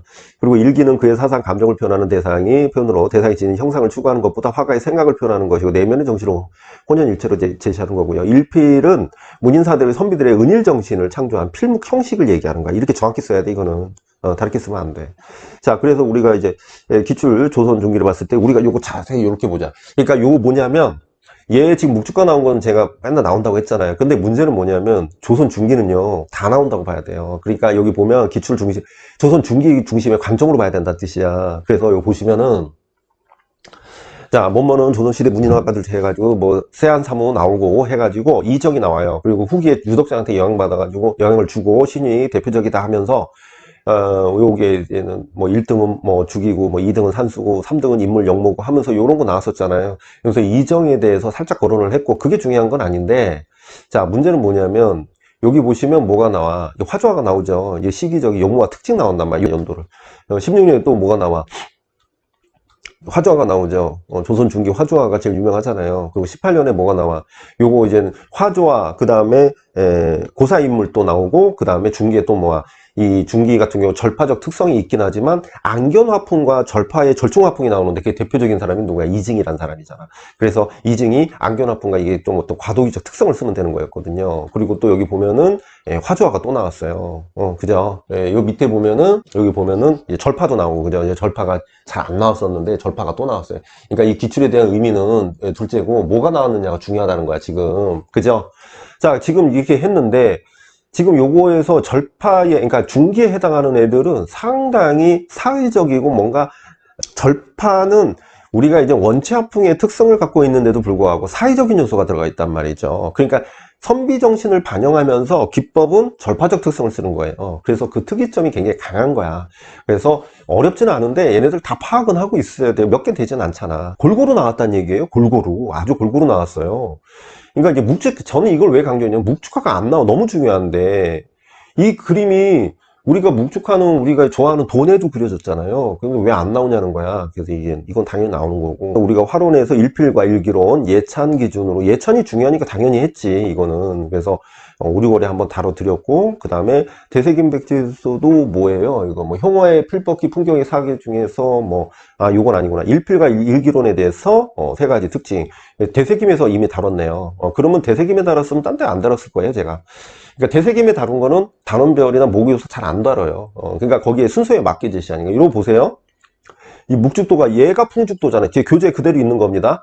자, 얘가 풍죽도고 얘가 이제는 묵죽도긴 한데 얘가 우죽이란 말이야. 우죽이라 나와요. 그러니까 여기 보시면 기법 바탕을 흐리게 처리해가지고 뭐 이렇게 정확히 나와 있어요. 그래서 얘가 이걸 왜 제시했냐면 제가 그때 당시에 설명한 게 이 사람이 이 묵죽도의 종류별로 특성을 잘 살리는 사람으로 유명한 사람이거든. 그래서 필력이나 이런 걸 통해 가지고 그걸 살리는데 이 우죽도 나오죠. 우죽도.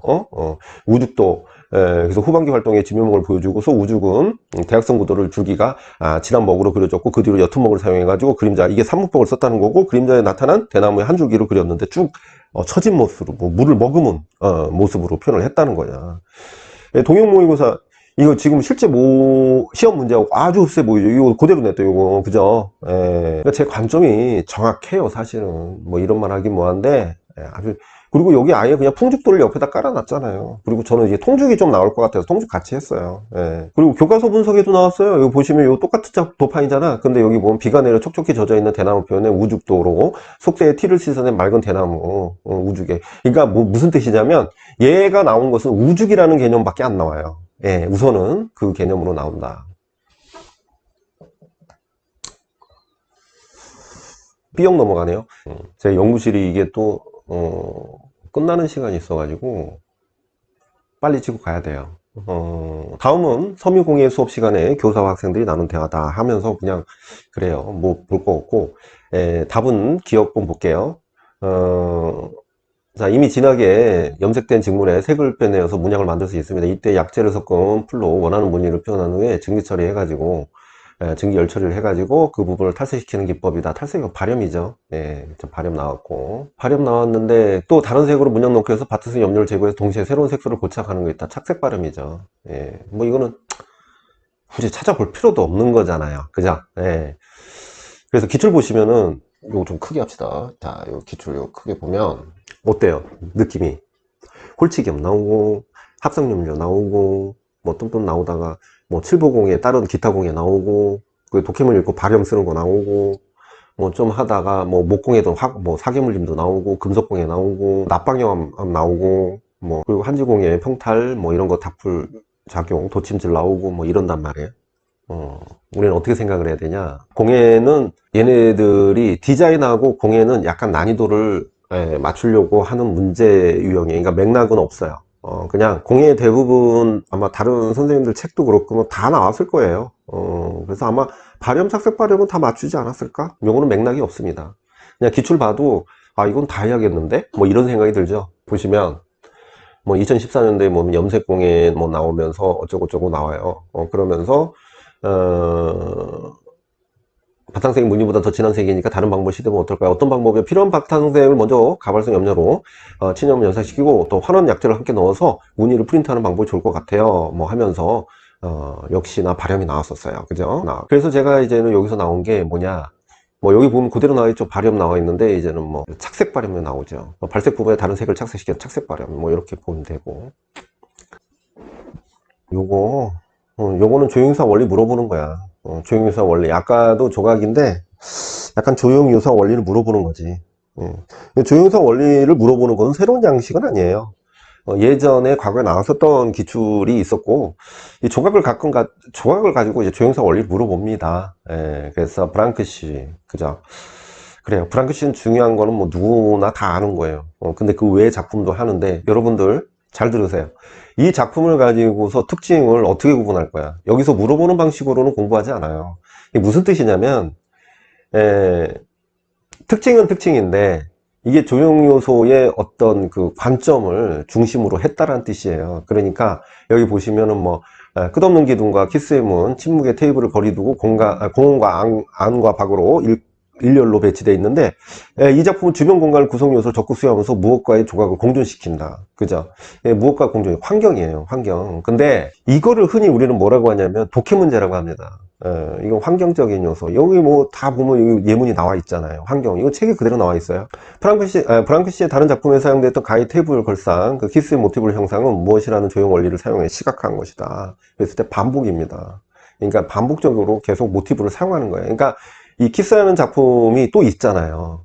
이걸 반복적으로 모티브를 사용한다는 뜻이지. 그러면 반복이란 얘기예요. 환경과 반복. 그래서 필독스 근거 보시면 이제는 기념물이 나온 건데 기념물을 구성하는 구성 요소의 형태는 브랑크시 그지가 자신의 작업 문맥 속에 지속적으로 반복해온 것들. 그러니까 이 내용들이 계속 반복적으로 나오는 것들이에요. 그런데 그 브랑크시는 이러한 형태가 모티브를 자신이 기획하거나 제작했던 다른 기념물에도 반복적으로 적용해요. 그래서 추상 형태를 이끌어냈고, 그래서 트리브지우 기념물에는 새로움을 부여해주는 또 하나의 장치는 공간의 인식을 통해서 환경의 조성이다. 그래서 브랑크시는 조각의 배경으로 간주됐던 공간을 조각에 있어서 필요 불가결한 요소로 인식을 하고 그 공간을 3차원적인 오브제가 이루는 하나의 조각적 환경을 통해서 새로운 조각 개념을 실험했다. 그래서 새로운 조각 개념의 실험은 결국 환경과의 합치를 보고 있는 거예요. 그래서 그 내용으로 봐야 되는데 그 외에도 똑같이 나온 것들이 있는데 이게 잘 나와 있네요. 그 다음에 계획은 또 나왔습니다. 계획은 또 나왔어요. 그래서 감상과 비평 뭐 중요한 내용이고 어렵진 않았어요. 그죠? 어렵지는 않았고 계획원을 알면은 다 풀 수 있는 문제고요. 그래가지고 이제 계획원 단계가 또 나왔습니다. 그리고 또 여기 내용 쓰는 것도 나왔고요. 뭐 기출만 풀었어도 풀 수 있는 문제인데 여기 이제 반응 중심 가만히 있어보자. 여기 이제 저는 미술 감상 수업 시간에 무엇을 적용해서 수업을 계획했어요. 이 교수 학습 모형은 작품과 감상자의 상호작용을 중시했고 예술 작품의 의미와 가치, 의도나 작품 자체보다 감상자의 경험 해석이다. 뭐 이렇게 나오죠.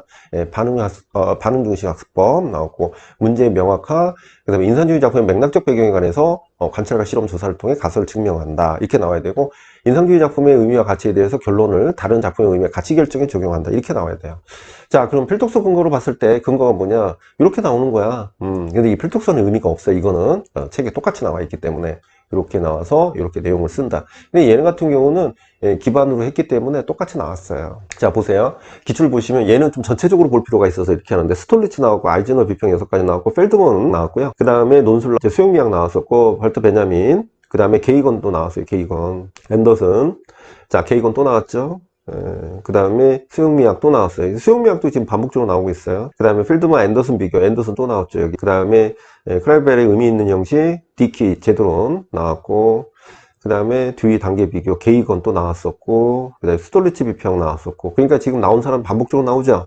그걸 확인할 수 있죠. 네, 맞습니다. 확인하세요. 근데 기출 보면 게이건 나오잖아요. 그래서 펠드먼 가이드 해가지고 게이건 나왔고. 그죠? 그리고 아까 반응유시 나왔는데 여기 기나초 수험이 제일 많이 나왔고 창의적 문제해결법 나왔고 형태종합법 뭐 ARCS 뭐 객관식에 나왔었고 그 다음에 브루노의 표상 그 다음에 스캠퍼 나왔고 반응중심 수험 모형 나왔죠 여기. 그러니까 이거는 보면 어때요? 집적교수법의 인지 발판 형성 스캐폴딩 나왔고 뭐 타바 귀납적 사고 모형 귀납적이 제일 많이 나왔어요. 근데 여러분들 보시기에도 어때요? 창의성 귀납적 반응중심 다 해야 돼요. 예, 다 해야 됩니다. 얘네들은 어쨌든 계속 나오는 거잖아. 뭐 이런 거. 자, 뭐 1, 2월부터 3, 4월 대세임 백지 쓰기 7, 8 단어 문제 풀이해서 다 걸어냈습니다. 이건 또 나올 수 있다. 제가 얘기를 분명했어요. 예, 분명했습니다. 아주 중요하게 분명했어요. 예. 요거는 뭐 빼도 박지도 못해 그냥 맨날 했으니까. 여기서 백제 쓰기에서도 여기 또 했습니다. 여기 또 이렇게 했어요. 그리고 게이건 문제풀이에서도 했고 단원별에도 했고 뭐 많이 했습니다. 게이건 아마 다 하지 않았을까. 그 다음에 파나죠. 4번 문제. 파나 요거 그대로 냈어요 저도. 요거 무엇이냐 요 문제 전체를 그대로 냈어요 제가 요거를. 뭐 필독서도 그대로 있고요. 예, 근데 이게 무슨 뭐 답이 여러 개가 될 수가 없죠. 이건 정확한 거예요. 예, 뭐 풀 것도 없이. 요걸 이제 스크레이퍼 버니셔 그대로 나와 있고요. 그 다음에 플레이트 마크 그대로 나와 있어 책에. 이거 왜 하느냐, 가장자리가 직각일 경우 이제 찢어질 수 있기 때문에 그래요. 예? 예, 근데 찢어지는 게 이것만 찢어지는 게 아니라 정의와 담력의 손상 때문에 이렇게 적어도 돼요. 예. PS 압력이 골고루 전달되는 답이 안 돼요. 이거는 안 돼요.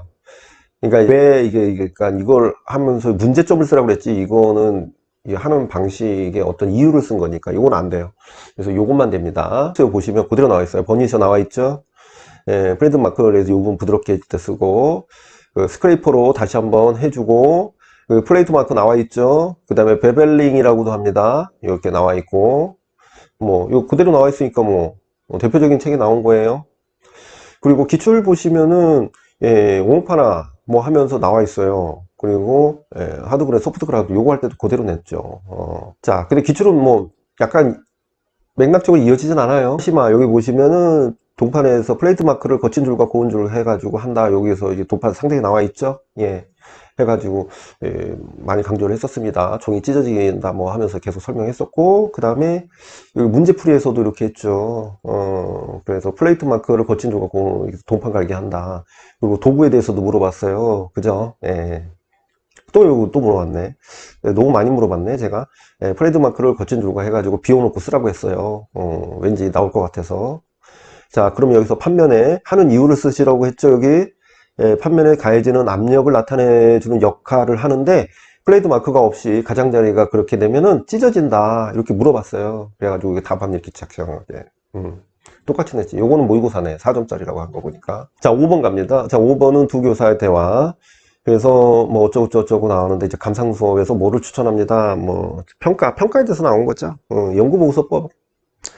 수행평가는 다 해야 돼요. 이건 어쩔 수 없어. 그리고 니은 같은 경우는 자기평가를 하도록 하는데, 자기평가를 했을 때 장점, 학생 입장이죠. 이것도 참 디테일해. 원래 교사 입장에 하나가 꼭 들어가죠. 학생 입장에서는 뭐가 들어가야 되냐면, 자신의 준비도 학습 동기 성실 수준에 대해서 생각하고 성찰이 들어가야 되고, 또 하나는 자기 주도적 학습이 들어가고 비판적 사고력 중에 하나 써도 돼요. 요건 둘 중에 하나 써도 돼.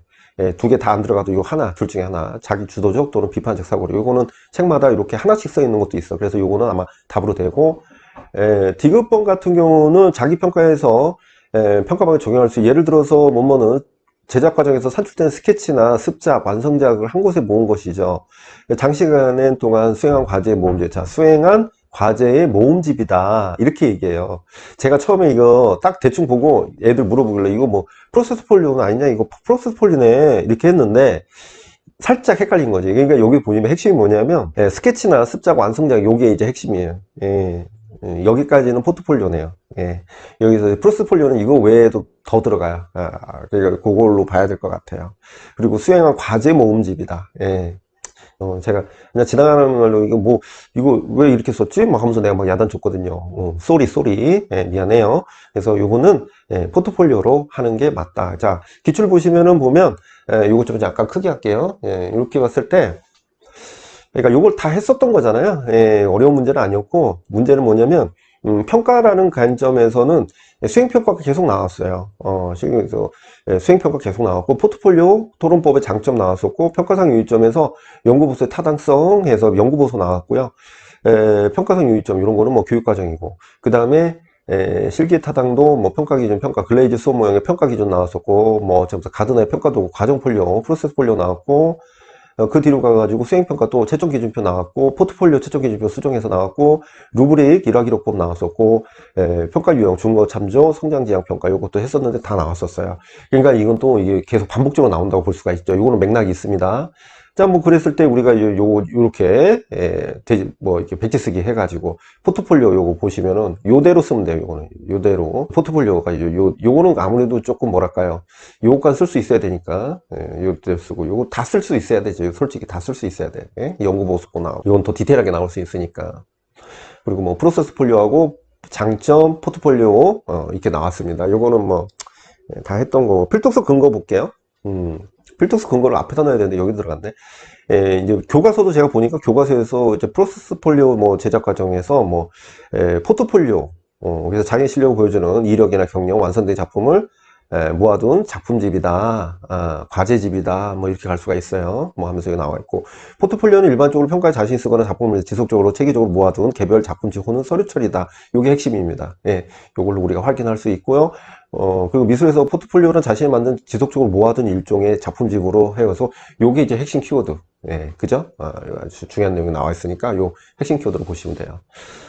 자, 6번 문제는 다음 서양미사의 대표적인 예술 저서, 이론 저서들의 핵심 내용을 발췌한 것인데, 지금 보시면은, 가번 같은 경우는 화가 그림을 그릴 때 화면이 시각 피라미드 단면에 재현한 것이라는 점을 염두에 둬야 된다. 그래서, 시각적, 시각 피라미드에 조금 이게 혼란이 온 것 같아요. 화면의 직사각형이 내가 그릴 대상의 정면으로 내다보는 그 열린 창문이라고 간주하고 일정한 치수의 기준으로 삼아서 직사각형의 밑면을 등분하라. 이것은 결국 선원근법을 얘기하는 것이죠.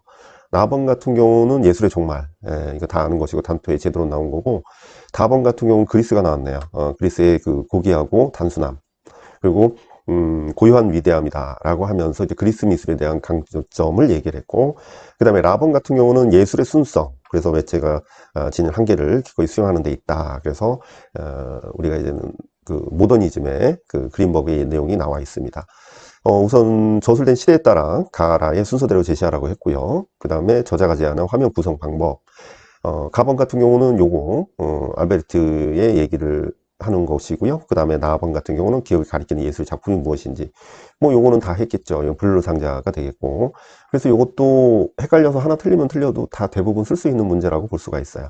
그래서 르네상스의 첫 번째 알베르트의, 그다음 두 번째 그리스 양식 핑켈만, 저술된 시대에 따라라고 했는데, 여기서 핵심은 이제 저술된이라는 내용이 이제, 근데 이제 제가 생각에는 이제 시대라기보다는 시기라고 했으면 어땠을까, 더 좋았을 것 같아요. 좀 명확하지 않았을까 싶은데, 여기서 좀 헷갈림이 있을 수 있겠다. 그래서 쓰여진 시대를 얘기했다기보다는 그러니까 그 내용이 아니라 그 저술된 그 시대를 얘기하죠. 그래서 시기를 얘기한다고 볼 수가 있어요. 그래서 르네상스의 알베르트는 르네상스의 이제 시기에 만들어진 것이고, 그 다음에 빈켈만 같은 경우는 그리스 양식을 먼저 쓰신 분도 있을 거예요. 근데 이제 그리스 양식이 제일 좋다, 제일 긍정적이고 제일 본받을 만하다라고 얘기를 했지만은 빈켈만은 이제 그걸 이제 바로크 시대랑 비교하면서 이제 바로크 시대 썼기 때문에 요게 먼저 나와야 되고 그 다음에 빈켈만이 나와야 된다. 나머지는 같아요. 그린버그 형식이 나오고 그 다음에 포스트 모던의 아스단토가 나올 수가 있겠다. 자, 발췌 부분 뭐 화면 그 내용 확인하시면 되고, 그 다음에 가번 같은 경우는 여기 보시면은 시각적 피라미드, 시각 피라미드가 나와가지고 뭐 이게 삼각형 구도, 피라미드 구도가 아니겠느냐라고 오해할 수 있지만 자세히 읽어보면은 결국은 선원근법을 얘기하는 것입니다. 그래서 알베르트 회화론에서 그 부분이 나오거든요. 그래서 선원근법이라고 쓰면 되고, 그 다음에 브릴루박스 쓰면 되고, 그 다음에 여기서 마지막으로 기억이 가리키는 예술 작품이 무엇인지 썼고, 그 다음에 예술의 종말이라는 사례에 제시된, 그것도 수업 때 계속 얘기했던 것인데, 공업 생산된 블록박스를 대량 생산 방법인 그 화판과 실크 스크린을 복제해가지고 예술론의 원본성에 대한 아우라의 의문을 제기한다라는 거, 요게 핵심입니다. 근데 이제 더 중요한 거가 하나 더 쓴다 그러면 이제 형식주의에 대한 관점이 더 이상 해석이 불가능하다고 제가 수업 때 매번 얘기했었던 거죠. 그래서 형식주의로는 더, 종말이라는 것은 형식주의의 관점에서 더 이상 해석이 불가능하다. 이제 그 얘기를 얘기하는 거였다. 자, 그래서 우리가 이제 시각 피라미드에서 조금 더 본다면, 요런 지금 도판을 보시면 아시겠지만은, 이 피라미드 형식으로 해서 결국은 뭐냐면, 선원근법을 제시하고 있다. 그걸 강조하고 있습니다. 예. 그래서, 제가 이제 요거는 살짝 헷갈렸어요. 그래서 이제 뭐 저술된 시대, 요게 참 그랬는데, 이 결론을 얘기하자면, 그 내용 자체보다는 쓰여진 시기를 물어보는 걸로 결론을 냈습니다. 그래서 그렇게 보는 게 답으로 될 수가 있다. 이 기출 보시면 모방이론적 접근, 표현주의 접근, 제도론적 접근 해가지고, 이렇게 제시를 한 적이 있어요. 2009년도에. 그래서 저는 기출 보기 때문에 이걸 그냥 그래서 했었어요. 이 논술미학에서도 단토의 제도론에, 물론 수용미학 관련해서 나왔었던 거 알고 있었고, 그리고 우리가 객관식에서도 그린버그가 해서 자기 완결성 어쩌고 해서 맨날 강조했던 내용이죠. 그래서 기출을 기반으로 제가 했었던 거고요. 2013년에 그린버그 나왔었고요. 최근에 2022년도에서도 제도론이 나왔는데 또 나왔죠. 예, 또 나왔어요. 그래서, 클라이벨 뭐 하면서, 제도론 개념에 나왔었고, 그린버그도 나왔었고, 뭐, 나왔죠. 그래서 거기에 나올 수 있겠다 싶었어요. 그래서 보면은 3, 4월 뭐, 백지 쓰기 해가지고 필독서 강의, 시크릿 강좌까지 해가지고 벤켈만 하면서 설명 많이 드렸었고, 여기 보시면 벤켈만은 고전기 작품의 특징을 고귀한 단순함으로 해가지고 벤켈만의 개념, 여기서 고대 예스타에서 미술 작품의 그 조형적 가치 근거로 해서 체계적인 접근을 시도했고, 그리스 미술의 위대함을 설명하면서 막 이렇게 제시를 했죠. 그러면서 문제에서도 벤켈만을 구분해서 고전 전기와 후기 차이점 하면서 벤켈만을 강조했고, 그 다음에 여기서 보면 원근에 대해서, 선원근법에 대해서 나오면서 알베르티의 개념, 회화론에 대한 내용도 거론했었습니다. 그래서 이 선원근법에 대한 원론적인 내용은 중요하니까 거론 많이 했습니다. 그래서 여기서 또 보시면 르네상스 미술 이론 해가지고 알베르트 이론을 해가지고 여기서 체계적으로 한번 다뤘어요. 이렇게. 그래서 클리멘트 그린버그에 대해서도 물어봤습니다. 평면성의 원리 어쩌고 해가지고 물어봤고요. 대세김 때 물어봤고, 그 다음에 만해 중심으로 해가지고 변형과 차용해가지고 우리가 이제 칸트 이론의 기반으로 해서 그린버그의 내용, 자기 비판적 성향 해서 그린버그의 내용도 거론했습니다. 그리고 그린버그를 많이 냈어요. 그리고 여기서 이제 뉴먼을 중심으로 해서 그린버그의 개념을 어렵게 한번 냈고요. 그 다음에 전체적으로 모방 표현, 형식론, 제도론 해가지고 이렇게 구분을 한번 했었고요. 단토의 예술 종말론, 요 바로 이게 뭐야, 이렇게 그대로 나왔어요. 이렇게 기존의 형식 미학에 벗어나 사회 제도에 따라 변하는 제도를 중시하면서 불룰상자를 보여주면서 끝났다, 종말이다, 이렇게 얘기했었고, 교과서 분석에서도 불룰상자 대놓고 얘기했죠. 이렇게 필독서에도 나온 거, 이건 뭐 따로 볼 필요도 없습니다. 그리고 요거 같은 경우는 측광, 사진기, 지금까지 잘 나갔는데 그 디자인 빼고 뭐 디자인 관련한 거 모르겠어요 했는데, 그거 하나 이제 했는데 요거 아주 저도 사진 좀 다루는데, 여러분들 요거는 이걸 왜 봐? 이 작품들이 유명해요. 우선은 그 두 번째는 이 사진에 대해서 사진에 대해서 디테일하게 물어봤잖아요. 근데 중요한 거는 여러분들이 사진에 관련해서 막 공부를 할까봐 얘기하는 거예요. 이 관점은 사진이 관점이 아니라 이 작품에 대한 관점입니다. 물론 이제 사진에 관련해서 영상 작업을 기반으로 하는 작품도 나올 수 있고, 사진 디테일한 사진으로만 나올 수 있는 작품이 있어요. 그런데 문제는 뭐냐면 어떤 특정 그 도구에 대해서 집중적으로 물어본 것은 아니에요. 그러니까 사진을 공부하실 게 아니라 이 작품에 대해서 좀 디테일하게 물어봤다고 봐야 되는 거예요. 관점이 중요한 겁니다. 그러니까 사진이 나왔네, 나 사진 디테일하게 해야겠네, 이게 아니에요. 그래서 뭐 렌즈 50mm 뭐 100mm 이걸 공부하라는 얘기는 아닙니다.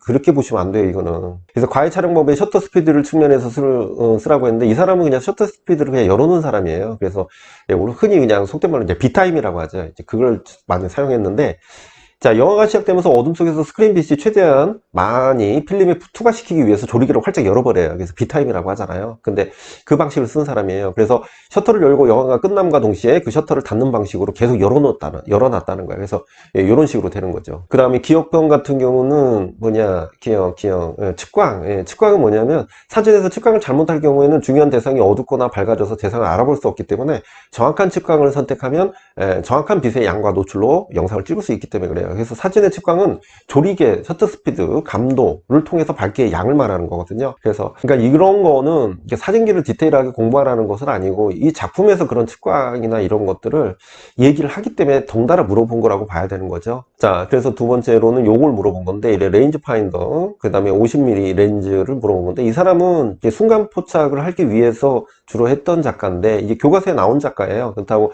이게 디테일하게 나오진 않았지만, 레인지 파인더, 그래서 RF 카메라라고 하는데, 뷰파인더는 사진을 찍는 사람에게 신속한 대응을 가능케 하는 뷰파인더를 왜곡 없는 의지워로 사용하기 때문에 더 빠르고 정확하게 초점을 잡을 수가 있는 장점이 있는 카메라라고 보는 거예요.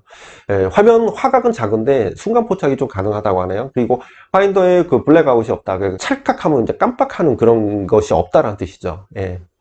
자, 50mm 표준 렌즈는 크기 대비 높은 개방 조리개 값까지 챙길 수 있는 장점이 있어가지고 작가는 최대한의 조리개 값으로 원했던 작품에서 최적이었고, 그리고 자신의 눈으로 보고 느낀 걸 순간의 모습을 가장 유사하게 표현할 수 있는 렌즈가 50mm라고 보는 거예요. 근데 그 이유가 사람의 눈에 바라볼 때 느껴지는 원근감, 요게 이제 핵심이죠. 빨리 찍는 건 아까 했고, 카메라가 그렇게 기능이 있었고, 이 50mm 렌즈는 원근감, 공간감이 가장 실제 사람의 눈으로 보는 그런 렌즈, 대부분 이 렌즈를 거치면 우리가 실제 보는 렌즈의 그 감이 틀려요. 그래서 그게 가장 흡사하다라는 거야. 이게 가장 흡사하다는 거야. 그래서 그 특징을 써주면 좋은데, 괜찮아, 이거는 틀렸네. 어쩔 수 없지 뭐. 그래서 미래엔 뭐 미진사 작가만 제시를 했어요. 그래서 이제 교과서를 보고 그대로 내는 게 아니라 그 교과서 디자인하고 이런 영상 쪽은 뭐랄까 좀 그걸 보고 이런 게 나왔네? 그리고 더 분석적으로 봐야 된다. 근데 지엽적인 거라고 봐야 되겠죠. 8번은 그냥 중간혼색 나온 거잖아요. 이건 다 썼을 것 같아요. 그래서 중간혼색의 특징에서 갑법혼색의 일종으로 색이 실제로 섞이는 것이 아니라 눈에 착시를 일으키고 착시 들어가야 되고, 혼합된 것처럼 보이는 심리적 혼색이라는 거 들어가야 돼요. 심리적 혼색. 그리고 니은에 해당하는 명칭하고 병치혼합, 그리고 면적과 거리에 따라 눈의 망막 위치 혼합되어 보이는 생리현상, 이렇게 쓰면 되고, 병치 혼합 쓰면 되고, 명도와 채도의 평균, 요거죠. 이건 병치 혼합이고, 그리고 색을 놓고 고속 회전시키면 나타나는 회전혼색이 있는데, 회전혼색의 색상은 사용되는 각 색상이 뭐에 따라 결정된다. 예. 그래서 면적 비율로 나타난다. 채도는 명도와 채도가 평균값입니다. 예. 요거는 다 했어요. 그래서 뭐 어려운 문제 아니었고요. 좀 어려운 게 뭐가 있을까? 없어요. 요거는 다 썼어야 되는 거야. 이건 기출에도 많이 나왔어요. 2005년도에도 여기서 병치혼합 나왔고요. 예. 뭐 잘 나왔고, 요거 또 뭐 비슷하게 나왔죠. 중간혼합 나왔고. 그러니까 기출만 봐도 어느 정도 예측 가능한 문제였고, 혼합된 것이 아니라 망막색이 혼합되어 버리면 평균값이 나온다. 요 그대로 나왔죠. 언제 2007년도 거. 예, 그래서 기출은 다 봐야 돼요. 저는 이걸 가지고 이제 필독서로 확장할 건데, 기출만 보고 싶다 그러면은 유튜브 보시면 될 것 같아. 예, 기출은 제가 제일 정확합니다. 장담하는데 왜 그러냐면 제가 근거를 찾기 때문에 시간이 걸려도 근거를 찾아요. 제 생각을 쓰지 않아요. 2009년도에서 나왔죠. 병치혼합 명도와 채도가 평균값. 요게 대놓고 써 있잖아요. 이거 필독서 찾아볼 필요도 없었어, 이거는. 그죠? 그리고 2016년도에서도 이런 식으로 나왔죠. 중간 혼합의 개념으로 나왔어요. 1, 2, 3, 4 심화에다 대세긴 필독서 강의, 뭐 이렇게. 그래서 중간 혼색에 대해서 명확하게 한번 조론했고요. 예, 교재에서도 이렇게 나와 있고요. 예, 그대로 쓰면 되는 내용이었어요. 그리고 문제에서도 그 내용을 한번 거론을 했었는데, 어쨌든. 그 다음에 9번 문제입니다. A형, B형 나눠서 올리려다 보니까 이제 막판에 조금 뭐 그렇게 어려운 문제가 없으니까 좀 빨리 진행돼서 하나로 묶어야겠네요. 편집을 해가지고. 자, 9번은 자 보시면은 이 문제, 난 이 문제 보고 감탄을 했습니다. 이 문제 정말 잘 냈다. 정말 좋다. 놀랬어요.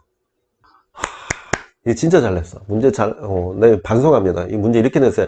제가 이 내용을 했거든요. 했는데, 이렇게 내진 못했어요. 오창석이 중요한 건 아니지만, 그래서 같은 석고문의 전서체를 연구해가지고 벚꽃창신의 품격, 이런 어려운 말도 쓰고 막 했어요. 근데 이제 이게 중요한 건 아니었고, 나와 가와 같이 장공의 필법, 자, 필법 나온다고 했죠. 필법인데 필법을 그렇게까지는 안 냈어요.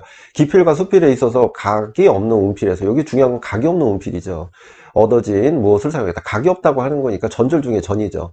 절은 각이 있고 없는 건 전이라고 했어요. 전절 중에 전이다. 이렇게 쓰면 되죠. 그래, 뭐 이것도 괜찮아요. 제가 잘 냈다는 것은 이거예요. 이걸 얘기한 건데, 그건 그랬고. 그래서 전쟁의 구도와 서체에 있어서 개성이 돋보이고, 다는 안심실이라는 단어를 썼는데, 인면에 새긴 정각 작품에서 오창석만의 인풍이 엿볼 수 있다. 자, 여기서 오창석이라는 특징이 들어가야 되는데, 이거는 근거를 제시하기 위해서 하는 거지 오창식 몰라도 돼요. 그래서 안심실이라는 걸 해가지고 전체 전서체에 전서체를 썼다는 거잖아요. 그러니까 이게 간격이 일정하다는 거고, 선택해서 인고에 작성하는 방법에 자법 그리고 둔탁한 정각도를 사용해 가지고 집도와 온도의 도법이 잘 드러난대요. 그러나 무엇보다도 전체적인 품격의 표현에는 장법이 자꾸 나오죠. 장법은 아시다시피 자주 나왔어요. 제가 또 이거 정각 내니까 막 정각 저번에 나왔는데 왜 자꾸 내냐고 했는데 이거 그대로 나왔죠. 근데 똑같이 내진 않았어요. 자, 보세요. 지금 요거 보면은 안심실인데, 자, 이 안심실이라는 글자, 여기 지금 원문 글자도 나와 있죠. 근데 이 글자를 그대로 쓰지 않았다는 거 지금 확인되죠? 확인됐고, 그 다음에 글자가 이 세 개의 글자를 썼기 때문에 네 개의 글자가 아니에요. 세 개의 글자를 썼기 때문에 하나를 굉장히 좀 늘렸다는 거, 요거 확인되죠? 그리고 전서책 때문에 뭐 글자의 획이 뭐 이렇게 변화가 있진 않아요. 자, 그거 확인했습니다. 자, 그러면은 기억의 전절 중에, 그리고 요거 니은 볼게요. 안심실 글자를 했다. 니은과 같이 사람이 머무는 거처의 이름. 안심실이라는 게 사람이 머무는 거처의 이름에 해당하는 거 인정. 당호인 다 썼겠죠. 이게 재당인, 당호인. 이게 정해져 있는 거잖아. 이건 다 했죠. 다 했었어. 요거 두 개는 맞췄을 거고, 요거 중에서도 요것도 이제는 맞출 수 있는데, 결론만 얘기를 할게요. 우선은 답은 증손, 그러니까 소밀, 나양까지 요거에 해당될 수 있어요. 자, 회문식, 직문식은 답이, 제가 요것도 장법이긴 한데 이건 될 수가 없어요. 왜 그러냐면 회문식, 직문식은 이 방향을 얘기하는 거죠. 장법은 많은데 방향을 얘기하는데 여기에 해당되지 않아요. 특히 글자가 4개 이상에 해당되는 겁니다. 근데 얘는 3개 글자고 방향이랑은 의미가 없어요. 지금, 그리고 우선시 되는 것이 지금 아까 제가 확인한 거, 글자 늘렸고 글자를 축약해서 표현했다는 거. 여기 보시면 증서는 뭡니까? 횟수가 많은 글자를 횟수를 줄여서 균형 맞춘 건 증서는 확실한 거예요. 그리고 그걸 왜 그랬을까? 여기를 이렇게 써놓을 이유가 없죠. 그죠? 요거는 이거 그대로 나왔어요. 써놓을 일이 없단 말이야. 자, 그리고 또 하나, 소밀, 글자 횟수가 많고 적음에 따라 적절히 배치하는 거, 그거 횟수에 따라 배치하는 거 들어갈 수 있고, 나양, 간단한 글자를 인면에 적게 차지하도록 하고 복잡한 글자는 넓게 차지하도록 한다. 그래서 증손과 나양이 될 확률이 상당히 높아 보입니다. 자, 이 근거는 뭐냐? 자, 그러면 이거 아니고 딴 게 들어갈 수도 있잖아. 그렇지 않아요. 이게 제일 맞는데, 제가 이걸 근거로 제시한 건 뭐냐면 오창석의 정각 특징이라는 책에서 요거를 구분한 거예요. 요게 확실히 나와 있어요. 그러니까 오창석이라는 사람은 몰라도 되는데 요 작품만 봤을 때 그게 우리가 알 수가 있는 거잖아. 회문식 뭐 이런 거는 나오지도 않을 뿐더러 증손, 소밀, 나양 중에 증손과 나양이 제일 가능성이 높고 소밀까지도 갈 수 있겠다라고 보는데, 이게 오창석의 정각 특징에 요게 나와 있어요. 제가 도서관에서 이거 엄청 찾아봤잖아. 이게 정각이 이거 되게 고전에 나와 있어요. 그래서 보면 뭐 도레미양 요거는 내가 적어놨어요. 미술관에서도 그거만 나온 거고, 정각 이거는 요거는 근거 자료는 아니고 정각세계와 도레미양 정각, 요게 이제 도서관에 얀장본에 나와 있는데, 자 보시면은 이제 오창석의 사람이 뭐 전문 취해 용 잘하는데 뭐 이거는 나와 있죠. 그래서 이게 특징 중에서 소밀법을 사용해가지고 뭐 이렇게 나와 있어요. 그리고 나양법을 사용해가지고 뭐 이렇게 나와 있고, 그러니까 장법에 대해서 이렇게 구체적으로 나온 거. 그러니까 아까도 얘기했듯이 오창석이 중요한 게 아니라 이걸 근거를 제시하기 위해서 찾은 거예요. 이 오창석이라는 사람이 정각에서 유명한 사람인데 그 사람이 장법에서 그렇게 사용을 했다는 게 나와. 그리고 또 하나는 이 도판으로 그렇게 우리가 이해를 할 수가 있지. 요 글씨를 가지고 그걸로 증명이 이미 되지만, 그걸로 또 다른 답을 자꾸 우길까봐 오창석이라는 사람을 거론한 겁니다. 그 사람이 이 정각의 주인이고, 그죠? 정각의 주인이고, 그 정각에 대해서 이런 식으로 장법을 썼다라는 걸 명확히 제시하고 있어요. 그러니까 거기서 토달면 안 되는 거야. 그래서 증선, 소밀, 나양 이렇게 그래서 이렇게 제시가 돼 있다라는 거야. 찾아보시면 알아요. 뭐 그리고 제가 회문식, 직문식 아닌가? 더 찾아보니까 4개의 글자를 기반으로 해서 순서를 정하는 방식이지 그거는 이 3글자에서는 거기에 해당될 수가 없어요. 아시겠죠? 그리고 3글자가 된다 한들 이걸 3자라고 써야 되는데 그게 용어로 쓰기에는 애매모호하다는 거야. 그래서 뭐 직문식이든 회문식이든 방향에서 2자형이 있고 3자형이 있고 4자형이 있고 뭐 이렇게 얘기하잖아. 그러면 그 용어를 쓰려면 3자형이라고 써야 되는데 그게 무슨 장법에는 안 들어가요. 그러니까 무슨 말이냐면 회문식, 직문식이란 답이 나오려면 거기다가 직문식이란 회문식이란 답만으로는 이게 타당성이 안 맞다라는 겁니다. 알겠죠? 그러니까 제가 요걸 했거든요. 그리고 제가 보면 장법 하면은 대표적으로 책에 보면 소밀, 경중, 증성, 불신, 승용, 나양, 뭐 반착 이런 식으로 나오지 막 회문식, 뭐 직문식 뭐 이게 들어가긴 하지만 그걸 중심으로 나오진 않아요. 그러니까 이렇게 나와 있다는 걸 근거를 기출에서도 보시면 여기 보시면 소밀, 경중, 증성, 불신 변화 나와 있죠. 제가 그래서 한 거야. 기출에 나와 있기 때문에 제가 이걸 제시했단 말이야. 분주법액 어쩌고 해가지고 정각기법에서 들어갈 거. 얘는 전부 이게 뭐다? 장법이다. 장법이다. 이렇게 나오는 거야. 장법. 요거를 참고하면 이해가 될 거야. 응? 요걸 보면 이해가 될 거라고요. 그러니까 기출을 봐야겠죠. 기출을 어떻게 보느냐에 따라. 이 기출을 중심으로 어떻게 해야 돼? 확장해야지. 와서 같이 해야지. 자, 보세요. 1, 2월, 3, 4월에 대세김, 8주차, 뭐, 동영모사 다 했는데, 이 장법에서 해가지고 소밀, 경중, 이거 했잖아요. 그러니까 제가, 막 박수 친 이유가 뭐야. 이게 답이긴 한데, 답을 하긴 했는데, 이렇게 응용해서 낸 거 너무 잘 냈잖아요. 이런 거 배워야 돼. 너무 잘 냈어. 근데 저는 이걸 내면서도요, 내면서도 요 정도 수준으로 나오지 않을까 이렇게 예상을 한 거예요. 요렇게까지는 나올 수 있겠다 해가지고 요거까지 냈어요. 그래서 여기서 소밀, 경중, 증성, 불신 해가지고 요 방식까지 했던 거야. 요 책에 요거 있잖아.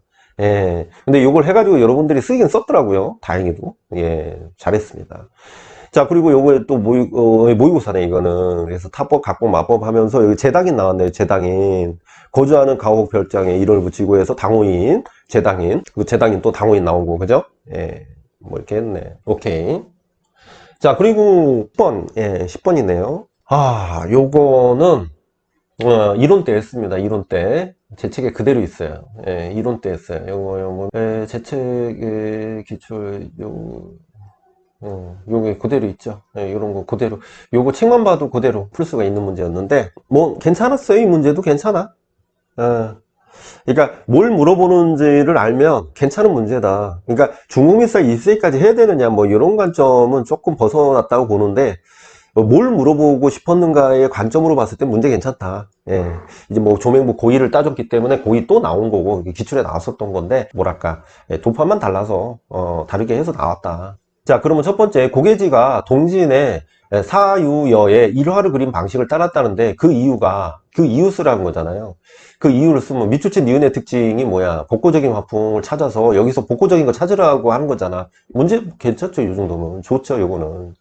그러면 기억의 이유와 밑줄친 우선 봅시다. 사대부 정신을 지키기 위해서 자연의 근거에서 자신의 동경을 자신의 그림 속에 사유여와 일치시켰는데 다른 한족 사대부와 달리 출사를 했기 때문에 동경으로 재개작을 한 거야. 그러니까 조맹부가 은거를 하려고 했는데 은거를 안 하고 출사를 했잖아요. 근데 출사를 했기 때문에 은거에 대한 동경으로 그려진 거라고 본 거예요. 그리고 니은의 복고적인 화풍은 뭐냐면 당대의 녹색, 근ung 표현이고 청록산수의 특징이 들어가고요. 띄엄띄엄한 나무의 비원근적인 표현이 들어가고요. 그래서 청록산수 들어가고 둔덕과 바위에 공중에 떠있는 비현실적인 표현, 그 비례적인 맞지 않는 것들 이렇게 쓰면 되고 당대산서점 바위산의 질감 나타내기 위해서 준법이 보이지 않는 거 이런 것들이 여기서 좀 몇 개 빠져도 상관없을 것 같고요. 그 다음에 디귿번 같은 경우 뭐 괜찮은 것 같아요. 디귿 같은 경우는 우공이산의 고사인데 이것을 통해 은유적으로 표현한 내용이 뭐냐, 이게 미련하게 산을 옮기려는 거에 은유해서 표현한 건데 그게 무엇이냐, 우공고사를 통해서 일본의 침략에 대한 저항입니다. 일본의 침략에 대한 저항으로 이제 쓴 거예요. 그리고 서비용이 새로운 화법은 서양화법 쓴 거죠. 그러니까 여기 관찰에 기초한 소묘를 강조하면서 서양의 사실주의 기법이 유학기법 썼는데 유학기법 쓰시면 돼요, 이거는. 그러니까 요건, 그대로 쓰면 되는데, 필독서 근거 내가 한번 찾아봤는데, 예, 요거죠. 고개지가 자연 속에 있는 사유어를 그리자 사람들이 그 까닭을 물어봤어요. 안 그래도 물어봤네. 예, 그는 고개지의 사유어는 언덕 하나, 골짜기 하나의 자연스러운 경계가 스스로 남보다 뛰어나다고 말했으니 이는 사람의 바위와 골짜기 같은, 이거 뭔 말인지 몰라. 그래서 이러한 일화는 산수의 감상이 대상이 아니라 인물의 내면을 반영한 것으로 고개지의 구상력을 알 수 있는데, 조맹구는 자신의 사대부 정신을 지키기 위해서 다른 지사들처럼, 그러니까 속세를 떠나서 있는 사람처럼 자연의 근거했음을 보여주기 위해서 사유여구 학도를 자신의 그림 속에 넣었다. 그러니까 무슨 말이에요? 근거했음을 보여주기 위해서 마음으로라도 근거를 했다, 이렇게 본 거예요. 이제 출사를 했지만. 그리고 그대로 나오죠. 이 작품의 전선의 화풍과 많은 점에 일치하는, 우리가 왕이지간도가 시험 문제 나왔었죠. 근데 그거 되게 흡사하다고 나와요. 그래서 촉록산소 화법이라든가 나무의 원근관계, 그래서 촉록산소 나오고 원근관계가 무시됐다는 거, 사물과 비례도 무시됐다는 거, 그래서 조맹부가 사대부에 상징하는 말을 그랬다는 것은 그 자신도 전선과 같은 은거했다라는 함족 전신, 뭐 이런 걸 보여주고 있죠. 여기 그대로 나와 있어요. 그리고 새로운 복고적인 특성, 여기 또 나오면 다른 책입니다. 사유여 구학도에서 은일 주제로 표현하고 있어서 전선의 은일 정신을 개서해서 전선의 은일 정신을 개서했는데, 조맹부는 은일에 머물지 못해요. 출사를 해가지고 그는 그의 뛰어난 재능을 알고 원 조정의 관리로 특채됐기 때문이다. 그래서 어쩔 수 없이 같다는 뜻이죠. 그래서 조맹부는 은일의 주제로 한 보다는 복고적인 주제를 소재로 해서 다양한 작품을 제작했다. 그 다음에 서비용, 우공이산, 이거 필독서인데요. 중국 고대의 유명한 고사를 묘사한 것인데, 우공은 자신의 집 앞에 있는 산을 옮기기로 결심하지만 주변에서 그를 비웃었다. 우공은 자신의 가족과 함께 묵묵히 일했고 마침내 하늘이 감동해서 산을 옮겨줬다는데, 이 고사를 당시 일본의 침략에 대한 저항으로 표현했다. 이게 이제 그대로 나온 거고요. 그리고 유화도입인데, 중국을 들어와서 유화를 소개하면서 이 사람이 중국 고대 고사에 기초한 내용의 서양의 사실주의 기법을 유화로 그렸다는 게 여기 나오죠. 요 도판 똑같은 거 이렇게 나오죠. 그래서 그렇게 해서 그래서 그렸는데, 동기창을 비판했어요. 동기창을 비판하고 실제 관찰에 의한 소멸을 해서, 우리가 이 예문에도 나오죠. 여기 보면은 청나라 시대에 성행했던 명나라 동기창 화법을 비판하고 전통 중국화 개량하기 위해서 새로운 화법 유화, 여기 그대로 책에 그대로 나와 있죠. 예. 동기창을 비판하고 실제 관찰 소멸을 상고했고, 그래서 태도는 우공산에 잘 드러나 있고, 그러면서 정확한 명암이 구성되어 있다. 여기가 그대로 나와 있고, 또 아이고 또 넣어놨네. 유화로 중국의 역사를 그렸고 중국의 어려운 현실을, 여기는 어려운 현실이라고만 나와 있어요. 그리고 일본 침략인데 유화로 그리다가 나중에 서양화 장점을 중국 회화에 적용하게 되죠. 그래서 이상적인 중국화와 서양화 만남을 모색하게 되면서 서양의 세밀한 기법으로 스케일이 큰 중국화를 제작하죠. 유화로. 우공이산도에서도 중국화 기법을 그린 스케일이 크고 웅장한 인물화인데, 서양 기법의 인물 사생 중에 중국의 채색을 가미했다. 그러니까 이렇게 보시면 되고, 기출 보면은 조맹부가 나오죠. 그래서 고의적인 특성의 고의론을 중심으로 나왔었어요. 2008년도에. 2007년도에 보시면 조명부의 작가 추색도가 하면서 이제 추색도의 특성으로 나왔고, 그 다음에 2014년도 요 작품이랑 똑같죠. 그러니까 요 작품의 개념이 똑같아요. 복고의 혁신의 의미, 원나라 전선의 표현 소재, 나무 묘사, 채색 방법에서 복고적인 특징 쓰라고 한 거 똑같은 문제예요. 그러니까 이제 작품만 다르죠. 그리고 우리가 이제는 이 우공 의 특성이 여기 보건부 작품에 나와요. 그래서 2세기 초기 관광 중심으로 활동했던 화파는 이 화파를 물어본 거였고, 중소절충 해가지고 그 특징이 서양화법을 통해 가지고 허물어져 가는 중국의 상황을 묘사한 거. 그래서 2020년도에 요거가 아주 비슷하죠. 삼설 심화이론에서 그대로 나와 있고, 사유여 구학도 해가지고 복고적 화풍으로 표현했다. 그래서 뭐 비현실적인 표현이고, 세밀한 물질, 녹색 질감에서 이게 그 청록산소의 특성 나타나고, 산소화처럼 바위나 산소의 질감을 나타내기 위해서 분놀림, 준법도 전혀 보이지도 않고, 탈 속에 젖은 몽환적인 구름, 그런 특징하고, 그리고 요게 의미까지 나타났죠. 그래서 이거 보시면 되고, 서비용이 나오죠. 새로운 사적으로 사실주의에 탄핵했고 중국의 고사나 역사 사실 서양화법으로 그렸다. 이거 나오죠. 이거 교재 있습니다. 자, 그 다음에 11번.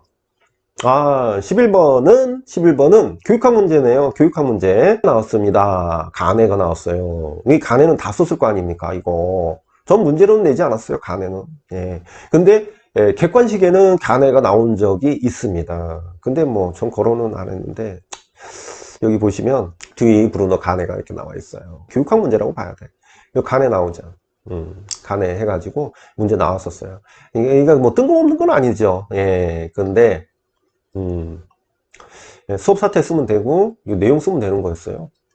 그러게요. 그래서 기억의 니은, 기억, 니은, 내용 이렇게 나와 있어. 목표를 통해서 풍경화 표현에 기대감을 갖고 동기를 높인다는 중심이고, 지난 시간에 전시학습 내용을 토대로 해가지고, 풍경을 발견한 활동에 대해서 한번 떠올려 보는 거고요. 자극 제시, 학습 안내 제시, 요겁니다.